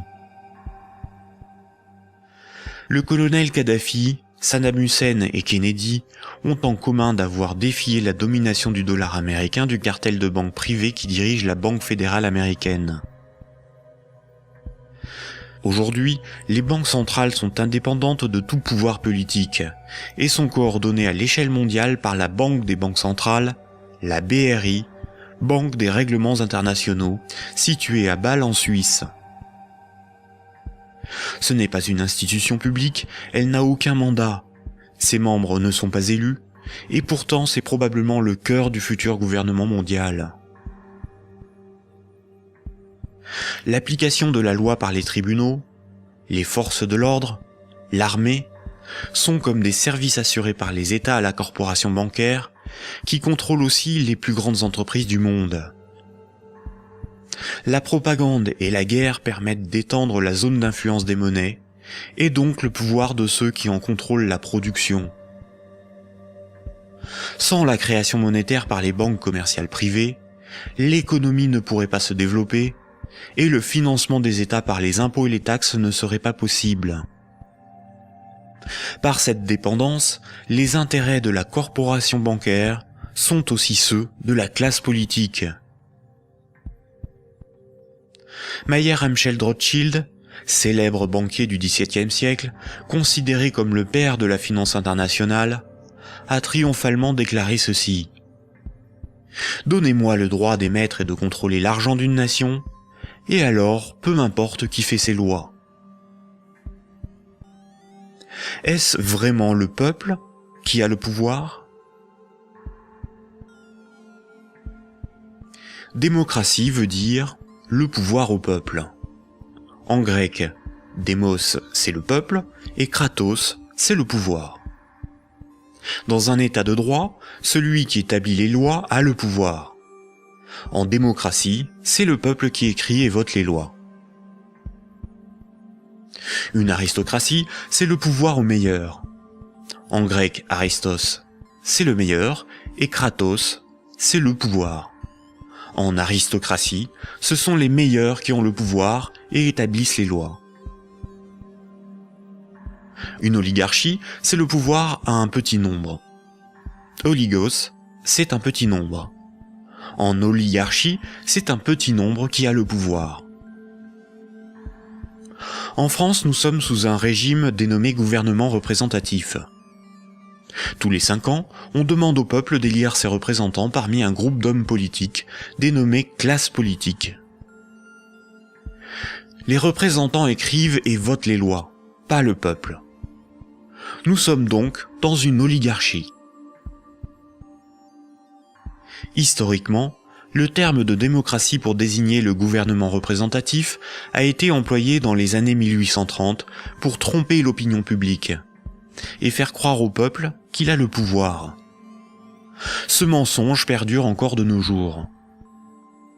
Si nous étions en démocratie, nous voterions nous-mêmes les lois, par des votations ou des référendums, et nous pourrions aussi en écrire, en proposer. En France, les représentants du peuple sont des politiciens de carrière, pour beaucoup fonctionnaires et issus de classes supérieures, âgés de 60 ans en moyenne. Ils ne sont en rien représentatifs du peuple français. Une fois les représentants élus parmi l'oligarchie de la classe politique, les électeurs n'ont aucun contrôle sur la politique menée et la législation établie. Les représentants votent selon leurs opinions, leurs intérêts, leur complicité ou leur carrière politique. Ils sont la cible de groupes d'intérêts qui influencent leur vote. Les textes de loi sont dans 9 cas sur 10 rédigés par de hauts fonctionnaires non élus. Donner le pouvoir à un groupe d'hommes issus d'une oligarchie, ce n'est pas avoir le pouvoir, c'est désigner ses maîtres. Les partis politiques, apparus dans les années 1840, étaient un moyen de canaliser l'insatisfaction des électeurs dans des oppositions et des conflits sans conséquences. Car si les lois étaient votées par le peuple, ce qui définit la démocratie, il n'y aurait pas de manifestations, pas de grèves, pas de mécontentement ou de troubles sociaux. Le peuple serait souverain. Durant la Révolution, les riches avaient bien plus à perdre que les pauvres. Voltaire, figure emblématique des Lumières, disait ceci. Un pays bien organisé est celui où le petit nombre fait travailler le grand nombre, est nourri par lui, et le gouverne. Si le pouvoir était donné au peuple, il aurait défendu ses intérêts propres au détriment de la minorité des riches, des notables et des banquiers. Écoutons le philosophe Alain Badiou parler de la démocratie actuelle. Voyez-vous, Alain Badiou, c'est ce que nous avons trouvé de moins mauvais pour choisir nos dirigeants. Oh, la théorie du moins mauvais, ça, vous savez, la théorie du moins mauvais ne peut pas impressionner le philosophe que je suis. Hein. Elle a beaucoup servi pour justifier le pire, le moins pire par rapport au plus pire, par exemple. C'est Churchill qui a inventé cette histoire, qui a consisté à dire que la démocratie, c'était le pire de tous les régimes, à l'exception de tous les autres. Il avait raison? Eh ben non, il n'avait pas forcément raison. Pourquoi aurait-il eu raison? Parce que il se peut que le meilleur régime politique soit à venir, qu'il dépende d'une invention de l'humanité. Après tout, vous savez, pendant des millénaires, ce à quoi nous assistions, c'était à des théocraties, à des régimes extraordinairement tyranniques et oppressifs. Ils ont duré bien plus longtemps que votre démocratie, bien plus longtemps. Donc cette démocratie, c'est peut-être tout simplement une sorte de petit intervalle dans l'histoire. Surtout que elle ne marche que là où le capitalisme est déchaîné. Hein. Ça, c'est un fait. Hein. Le régime parlementaire démocratique, je le constate, c'est un fait. Il n'existe comme régime installé, consensuel, conséquent, que là où l'économie capitaliste s'est développée. Et quand l'économie capitaliste commence à flancher, ce type de représentation politique se sent aussi un peu malade, n'est-ce pas ? C'est là où on en vient au cœur de votre pensée. Un tout petit moment d'explication. Vous êtes, Alain Badiou, un de ceux qui avaient revendiqué le mot communisme, alors même que les régimes communistes ou étiquetés communistes étaient effondrés. Vous aspirez à un régime politique qui serait placé sous le signe de l'égalité. Tout votre livre, toute la République de Platon, tourne autour de cette idée. La cité idéale, c'est la cité de l'égalité, la cité de l'idée juste, donc du communisme. Et quand vous nous dites, pour moi, le capitalisme, c'est l'équivalent de la démocratie, là est la racine de votre rejet de la démocratie, je ne vous trahis pas. De cette démocratie-là, parce que je n'accepterai pas de dire que je rejette la démocratie. Vous avez parlé tout à l'heure d'une illusion démocratique, mais la démocratie que nous connaissons aujourd'hui, c'est elle qui est l'illusion démocratique. Parce que personne, dans le débat politique français ou étranger, dans les pays démocratiques, ne veut abolir le capitalisme, c'est ça le sujet. C'est pas exactement ça. c'est un petit peu plus précis. C'est parce que les différents gestionnaires possibles de notre société sont des gens qui, de toute façon, admettent pour l'essentiel l'ordre établi. Ça, il faut en convenir. D'ailleurs, s'ils n'admettaient pas les uns et les autres l'ordre établi, ils n'accepteraient pas de se succéder comme ils le font. Il faut bien que tel candidat ne soit pas extraordinairement différent de tel autre pour qu'il puisse alterner le mouvement des affaires restant à peu près le même, après tout. Donc il y a un consensus fondamental qui fonde ce que vous appelez, vous, la démocratie, qui est une démocratie tout à fait normée, tout à fait particulière, et qui repose sur des acceptations fondamentales premières. Voilà. Et donc je soutiens que nous ne vivons pas du tout en démocratie. Nous vivons en réalité en oligarchie. Voilà. Nous sommes dominés par une oligarchie financière, politique et médiatique. Tout le monde le sait d'ailleurs. Tout le monde voit parfaitement qu'il faut absolument maintenir ce système pour maintenir le système politique lui-même. Qui gouverne dans la cité juste, dans la cité idéale? Eh bien, qui gouverne normalement dans la cité juste, dans la cité idéale, c'est précisément tout le monde. C'est la démocratie véritable. C'est-à-dire qu'il n'y a pas d'État séparé de l'ensemble des gens. Voilà. C'est ça la cité idéale. La cité idéale, c'est la grande idée communiste de Marx lui-même, qui est un peu oubliée, mais que je voudrais rappeler. C'est le dépérissement de l'État. C'est l'idée que l'existence d'une machine d'État oppressive, séparée, qui doit être perpétuellement validée par des élections, etc., c'est une affaire vieillie, c'est une affaire qu'il faut dépasser absolument, au nom de ce que Marx lui-même appelait un régime d'association. La capacité pour tout le monde de s'occuper de ses propres affaires. Ce qui est intéressant, et c'est là où, quand vous parliez de l'idée de Marx et de l'idée de l'association, vous êtes un fervent admirateur de ce qu'on a appelé les révolutions arabes, fervent admirateur également de ce qu'on a appelé le mouvement des indignés. Et ce qui est très intéressant, c'est que votre critique sur les révolutions arabes commence au moment où elle se transforme en processus démocratique électoral avec des élections. Oh ben c'est pas ma critique à moi, c'est d'abord la critique de tous ceux qui ont participé au mouvement dans les pays arabes. Ils ont été légèrement surpris et déconcertés par le résultat des élections. Mais le principe même des élections... Comme moi je l'ai été en mai 68. Eux aussi ils disent élections piège à con maintenant, maintenant qu'ils ont les partis islamistes dits modérés sur le dos. C'est comme si, après une révolution, une tempête révolutionnaire démocratique extraordinaire, on vous présentait un massif parti démocrate chrétien comme le vainqueur des élections. Ben vous seriez un peu étonné tout de même, hein. C'est bien la preuve qu'il y a deux sens du mot démocratie qui ne sont pas du tout homogènes. Sauf que la revendication, Alain Badiou, la revendication du peuple contre les dictateurs, c'était de pouvoir voter. Bon, la revendication du peuple contre les dictateurs, c'était que les dictateurs s'en aillent. Mais ça, c'était leur revendication unanime. Sur la question du vote, il y a eu d'innombrables débats.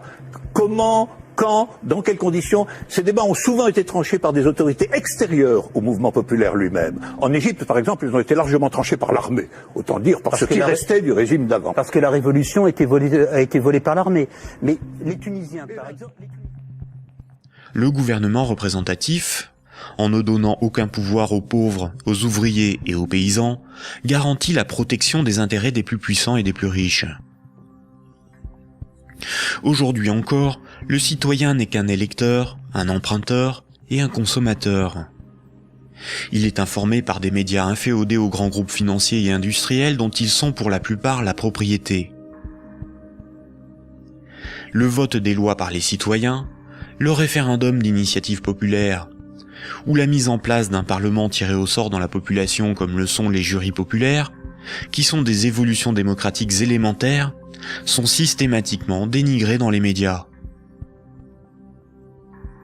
L'Union européenne est une organisation soutenue à l'origine par les élites américaines pour éviter l'apparition d'une puissance concurrente en Europe de l'Ouest. Elle est néolibérale et structurellement antidémocratique. Si les peuples européens écrivaient et votaient eux-mêmes les lois de l'Union, Bruxelles ne serait pas la seconde place de lobbying après Washington. L'Union européenne est le royaume de Goldman Sachs et de la haute finance, dont les hommes se retrouvent à la tête de nombreuses institutions et même de certains États.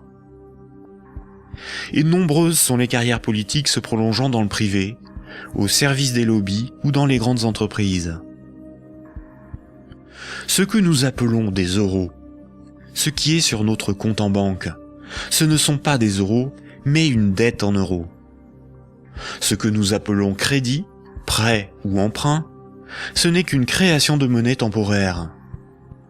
Ce que nous appelons démocratie n'est pas une démocratie, mais une oligarchie.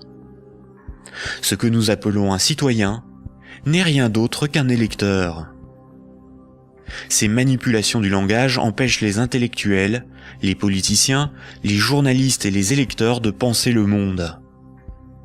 Elles dissimulent avec habileté le pouvoir sans égal des corporations, de la finance et du secteur bancaire.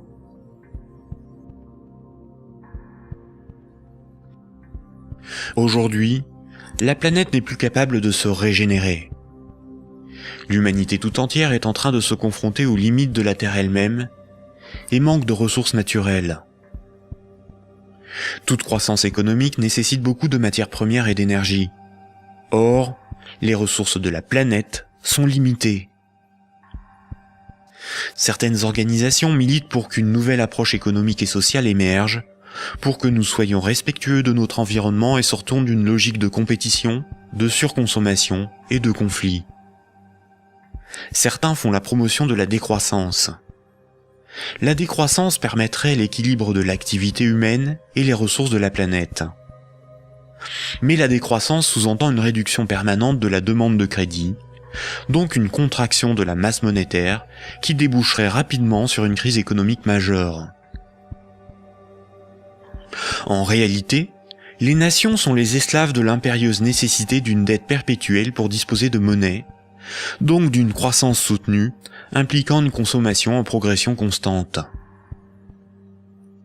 S'il n'y a plus d'anticipation de revenus futurs, il n'y a plus de crédit, donc la monnaie disparaît, l'État ne peut plus fonctionner et l'économie s'arrête.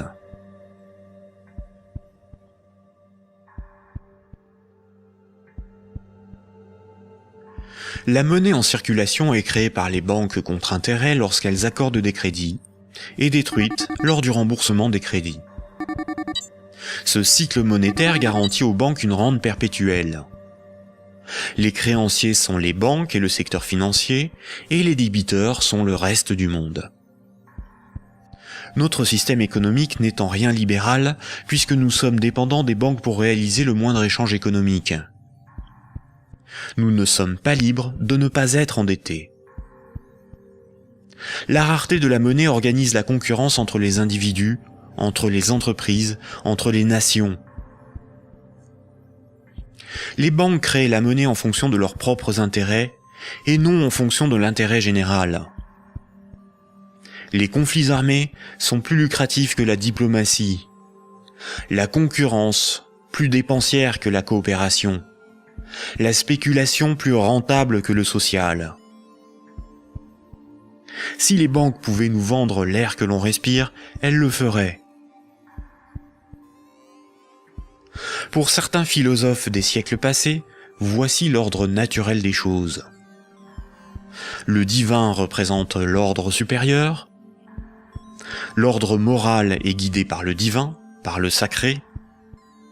L'ordre politique est guidé, lui, par la morale. Et la finance, elle, est au service de l'ordre politique. Mais si la monnaie n'est plus le reflet des échanges économiques de ceux qui créent les richesses réelles, mais le moyen par lequel ces richesses réelles sont échangées, l'argent devient le maître du monde. Une inversion des ordres s'opère. Le divin est remplacé par l'argent. N'a de valeur que ce qui a un prix. Les marchés font office de morale. Rien ne doit enfreindre les lois du marché, bénéfiques pour l'humanité. La finance est au service des marchés. Les financiers sont les nouveaux prophètes, ils défendent l'immanente main invisible. La politique et l'État sont au service de la finance, car ils en sont dépendants. Ils sont forcés de défendre les intérêts de la finance au détriment de ceux des peuples.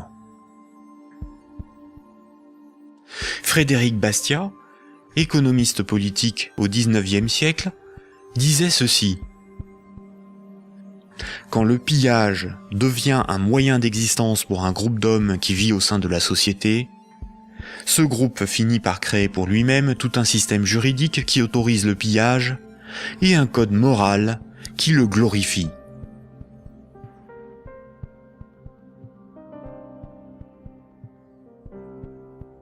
Récapitulons. Voici les points importants qu'il faut retenir. Avant l'invention de la monnaie, les systèmes de comptabilité des dettes permettaient aux hommes d'échanger librement des biens et des services. Il était simplement noté ce qui était donné ou les services rendus, à qui et quand, de sorte à s'assurer que chacun donnait autant qu'il recevait. Les hommes se faisaient confiance, c'est ce qui leur permettait de se faire crédit. C'est environ 700 ans avant Jésus-Christ que la monnaie a été créée comme un outil de domination au service de souverains ou d'États. Le souverain payait ses soldats avec une monnaie qu'il fabriquait lui-même. Les soldats forçaient les paysans à accepter cette monnaie comme paiement. Le souverain s'assurait que personne d'autre ne produisait cette monnaie. Les faux monnayeurs étaient sévèrement punis. Le souverain levait ensuite un impôt dans sa propre monnaie. Les paysans étaient donc obligés de se procurer de la monnaie du souverain pour payer leurs impôts et éviter de finir esclaves, emprisonnés ou pendus. La monnaie permettait donc au souverain de payer son armée, de maintenir l'ordre par la violence et d'extorquer des biens et services à ses sujets. Dès lors, le terme de dette a été progressivement dévoyé. On disait que ceux qui ne payaient pas leurs impôts avaient une dette envers le souverain. C'est faux. Pour qu'un sujet ait une dette envers le souverain, il aurait fallu que le souverain lui ait d'abord donné quelque chose de valeur. Or, le souverain exigeait avec violence et sans contrepartie de la monnaie qu'il était le seul à fabriquer. Le mythe de la monnaie remplaçant le troc masque le fait que celui qui a le pouvoir de créer la monnaie peut s'approprier le travail d'autrui sans contrepartie. De nos jours, les institutions qui créent la monnaie sont les banques commerciales privées dont le but est le profit. Elles créent la monnaie lorsqu'elles accordent des crédits, et elles détruisent la monnaie lorsque les emprunteurs remboursent leurs crédits. En fonction de leur bilan, les banques créent aussi de la monnaie à partir de rien pour leurs propres dépenses. Quand, par exemple, on demande du pain à quelqu'un, il est bien normal de le lui rendre plus tard. On a une dette envers cette personne. C'est la morale qui nous dicte ce comportement, à juste titre. Mais quand une banque fait crédit, elle ne prête pas l'argent qu'elle possède. Elle le crée à partir de rien. Quand un emprunteur est endetté vis-à-vis d'une banque, la banque ne lui a rien donné. Elle exige pourtant qu'on lui rende quelque chose qu'elle ne possédait pas avant d'accorder le crédit, majoré d'un intérêt pour le service rendu. C'est parce que la loi protège ce privilège qu'elles peuvent contraindre les emprunteurs à rembourser leur crédit, quitte à saisir leurs biens et à les envoyer en prison. Il s'agit là d'un rapport de force. Les soi-disant dettes issues des crédits bancaires sont un moyen par lequel les banques extorquent une partie de notre travail contre une création de monnaie temporaire. En associant la notion de dette avec le crédit bancaire, cette pratique a été moralisée et donc normalisée. La monnaie centrale donne l'illusion que c'est l'État qui crée la monnaie. Or, la monnaie centrale est fabriquée à la demande des banques commerciales privées lorsque des actifs détenus par celles-ci sont monétisés par la banque centrale. En réalité, ce sont bien les banques commerciales privées qui fabriquent et louent la monnaie que nous utilisons tous au quotidien. La monnaie en circulation est créée par le crédit bancaire, puis détruite lors du remboursement des crédits. De ce fait, si tout le monde remboursait ses dettes, il n'y aurait plus de monnaie en circulation, tous les comptes en banque seraient vides, et les billets et pièces de monnaie disparaîtraient. La création monétaire par le crédit et la destruction monétaire lors du remboursement des crédits déterminent une masse monétaire. La variation de la masse monétaire est similaire aux variations de la population d'un pays en fonction des naissances et des décès. Quand la masse monétaire diminue parce qu'il n'y a pas assez de crédits accordés par les banques commerciales privées, Il y a moins d'argent en circulation dans l'économie, car la monnaie est détruite par le remboursement des crédits en cours. Chômage, pauvreté, précarité, faillite d'entreprises et endettement des États se développent rapidement. Dans un tel système, la croissance est vitale pour l'économie. Les entreprises, les particuliers et les États s'endettent auprès du système bancaire pour assurer une augmentation constante et exponentielle de la masse monétaire. S'ils n'empruntent plus, ou que les banques n'accordent plus de crédit, comme c'est le cas depuis la crise financière de 2008, la monnaie disparaît à cause de la destruction monétaire et une grave crise économique survient rapidement. Sans dette, il n'y a pas de monnaie. Sans monnaie, il n'y a pas d'économie, les nations ne peuvent pas s'échanger ce qu'elles produisent.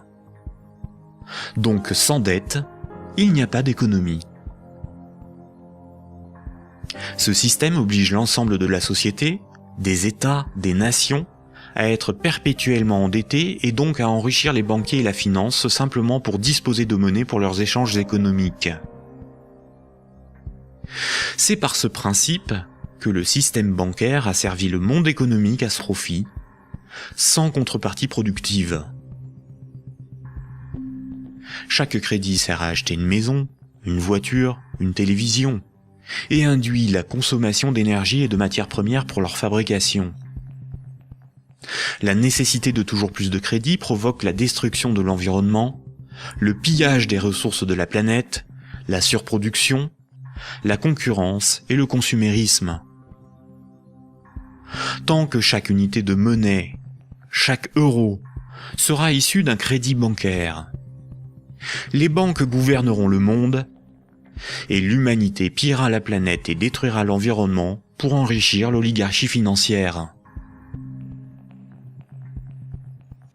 Imaginons ce que serait la monnaie du futur. Imaginons un micro-pays avec 2 citoyens. Paul et Jacques se rencontrent. Leurs comptes sont à 0. Paul a fabriqué une chaise. Il la vend à Jacques 10 unités de compte. Jacques a alors moins 10 sur son compte et Paul a plus 10. Paul peut convertir 5 unités de compte en monnaie manuelle, en billets de banque. Ainsi, tant qu'ils sont dans leurs débits autorisés, personne ne peut empêcher Paul et Jacques de s'échanger ce qu'ils produisent. Leur débit autorisé est calculé en fonction de leurs actifs et de leur solvabilité, et représente le risque financier que doit assumer la société tout entière. La monnaie du futur est un jeu à somme nulle. Dans le futur, la monnaie sera représentative des échanges économiques réalisés, et non ce qui les permet. Aujourd'hui, la monnaie ne fonctionne pas du tout comme ça.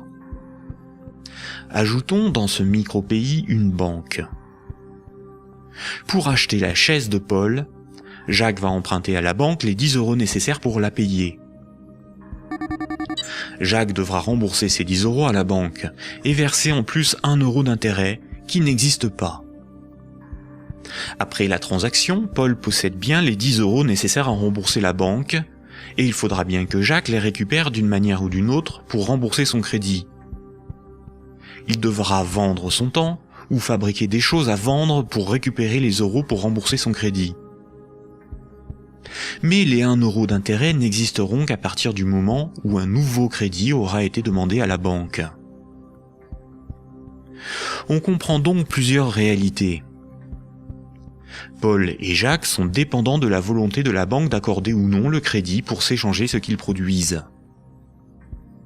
Ils sont obligés malgré eux d'enrichir la banque en achetant de la monnaie temporaire, qui sera détruite lors du remboursement des crédits. Le remboursement des intérêts oblige Paul et Jacques à perpétuellement emprunter à la banque pour pouvoir la rembourser.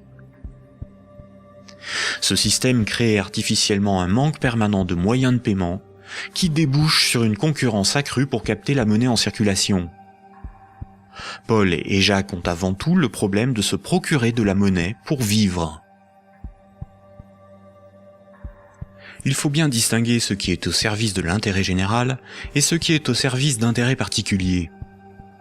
L'intérêt général, c'est l'intérêt du plus grand nombre, des nations dans leur ensemble. Les intérêts particuliers sont ceux des oligarques, des riches, des gens de pouvoir, des actionnaires, c'est-à-dire une minorité de personnes dans la société et à travers le monde. Prenons la monnaie. La monnaie sert des intérêts particuliers.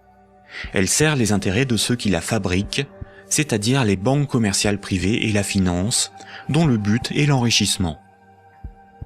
La monnaie existe parce qu'il y a ce qu'on appelle des dettes.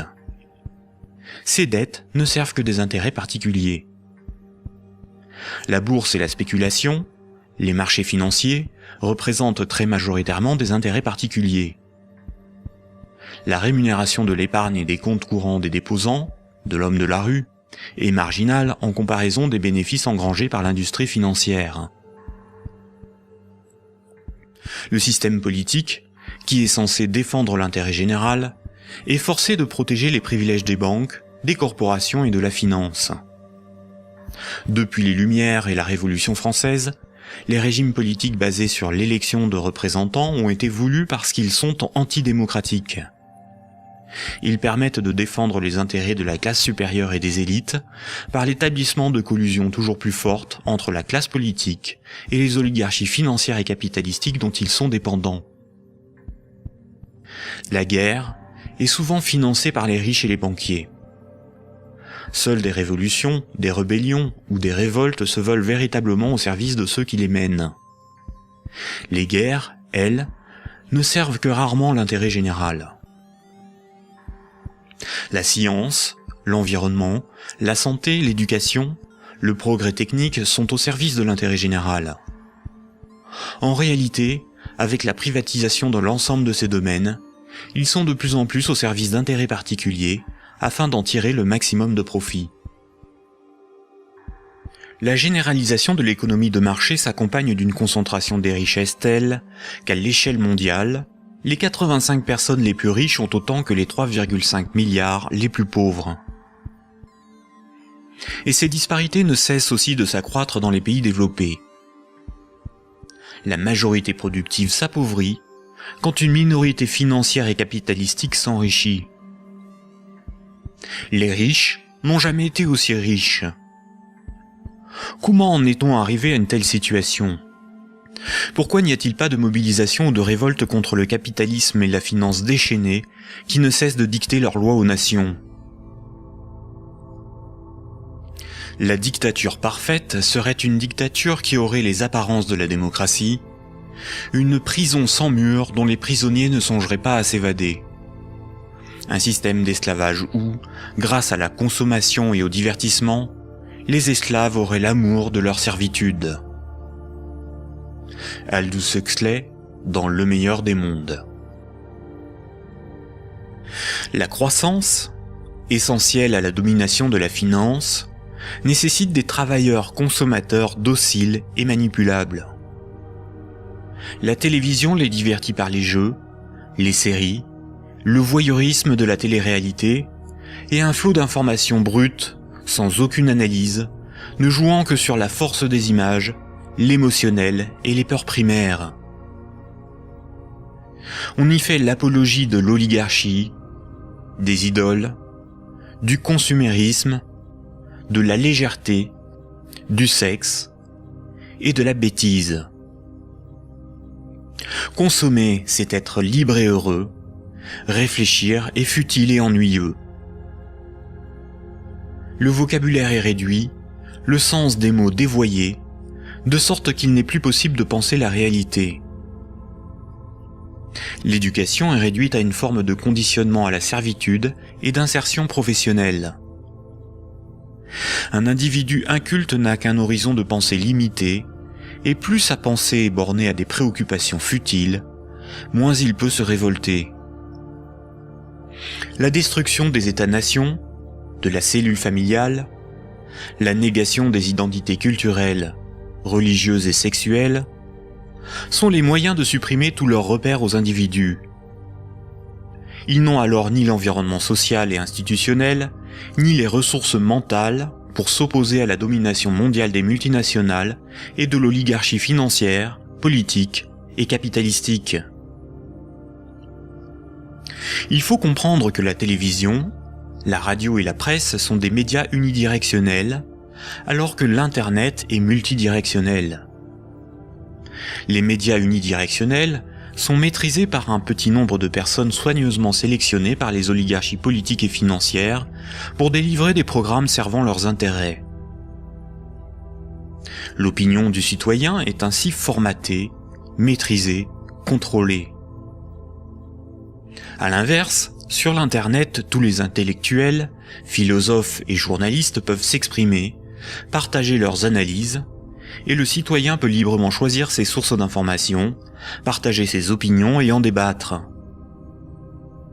Pour maîtriser la liberté de l'Internet, l'oligarchie crée une fausse dissidence sous la forme de médias qui semblent subversifs, comme Mediapart, Rue 89, Le Canard enchaîné, le magazine Marianne, ou encore des organisations comme Wikileaks, dont la fonction est de canaliser les citoyens les plus critiques sur des sujets sans importance, d'organiser leur indignation, de monter les uns contre les autres, et de décrédibiliser les analyses réellement subversives.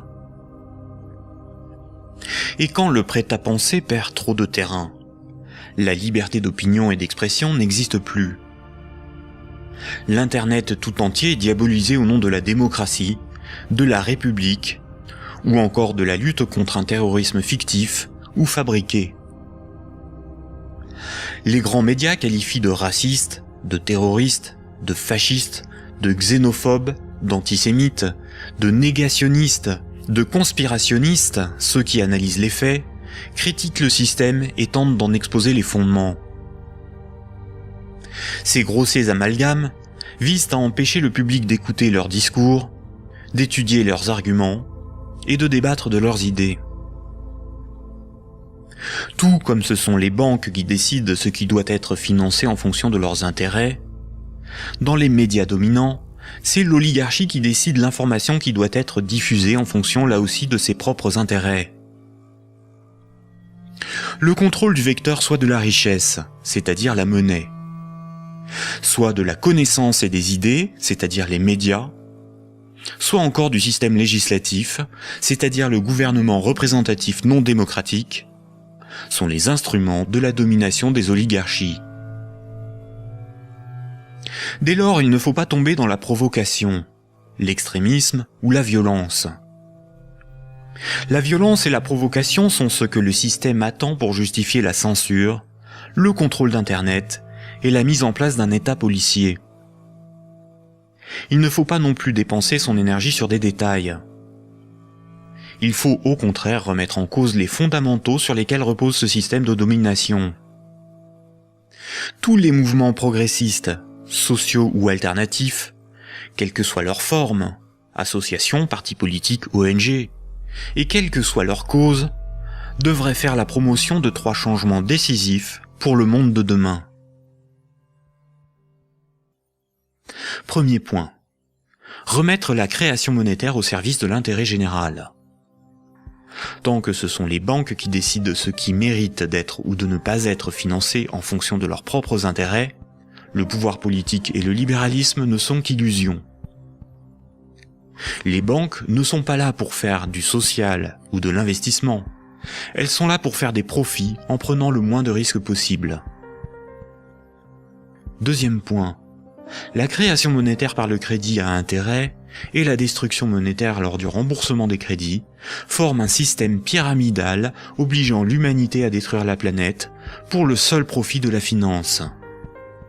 Nous devons mettre en place un système monétaire permettant d'adapter notre niveau de vie aux ressources de la planète et garantir ainsi un environnement viable aux générations futures. Troisième point, instaurer un système politique réellement démocratique. Seule une véritable démocratie permettra de garantir que les 2 premiers points sont durablement défendus. Contrairement à ce que les élites veulent nous faire croire, des peuples éclairés sont tout à fait à même d'établir une politique qui défend leurs propres intérêts et les intérêts des générations futures. Ces 3 points sont intimement liés. Sans une monnaie réellement publique, le lobby bancaire aura toujours la capacité de faire plier les gouvernements et changer les institutions. Un régime réellement démocratique, où c'est le peuple qui vote lui-même les lois, permet à la nation de s'opposer à toute privatisation de la monnaie et est la garante du maintien de la finance au service de l'intérêt général. Une création monétaire publique et l'instauration d'une véritable démocratie sont indissociables, car l'un est le garant de l'autre. Voici quelques mouvements citoyens dont les propositions permettraient des évolutions majeures de la société.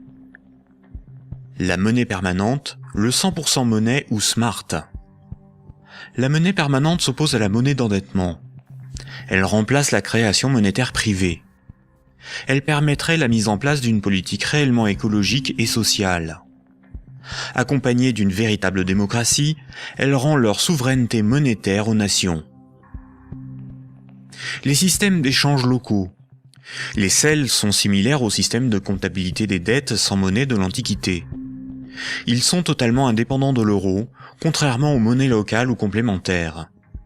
Si une monnaie locale ou complémentaire est créée en échange d'euros donnés à l'organisation qui les gère, elle ne provoque qu'un protectionnisme marchand à petite échelle. Le revenu de base est le dividende universel. Tout en bouleversant les rapports sociaux, il impose de repenser la notion de travail, de justice, et induit une refonte du système monétaire pour être appliqué à grande échelle. Le tirage au sort. Un parlement non élu, mais tiré au sort dans la population est un système par nature démocratique, incorruptible et parfaitement représentatif. Il s'inspire de la démocratie athénienne et des jurys populaires, évite les dérives électoralistes et institue l'impuissance des lobbies. La démocratie directe. Il s'agit de faire voter les lois par référendum. La Suisse, par exemple, par ses votations et son référendum d'initiative populaire contraignant, est très proche d'une démocratie directe. À nous de sensibiliser nos proches, nos concitoyens, nos décideurs, nos élites, sur les fondements du monde d'aujourd'hui, et de faire la promotion de ces alternatives économiques, financières et politiques essentielles au monde de demain.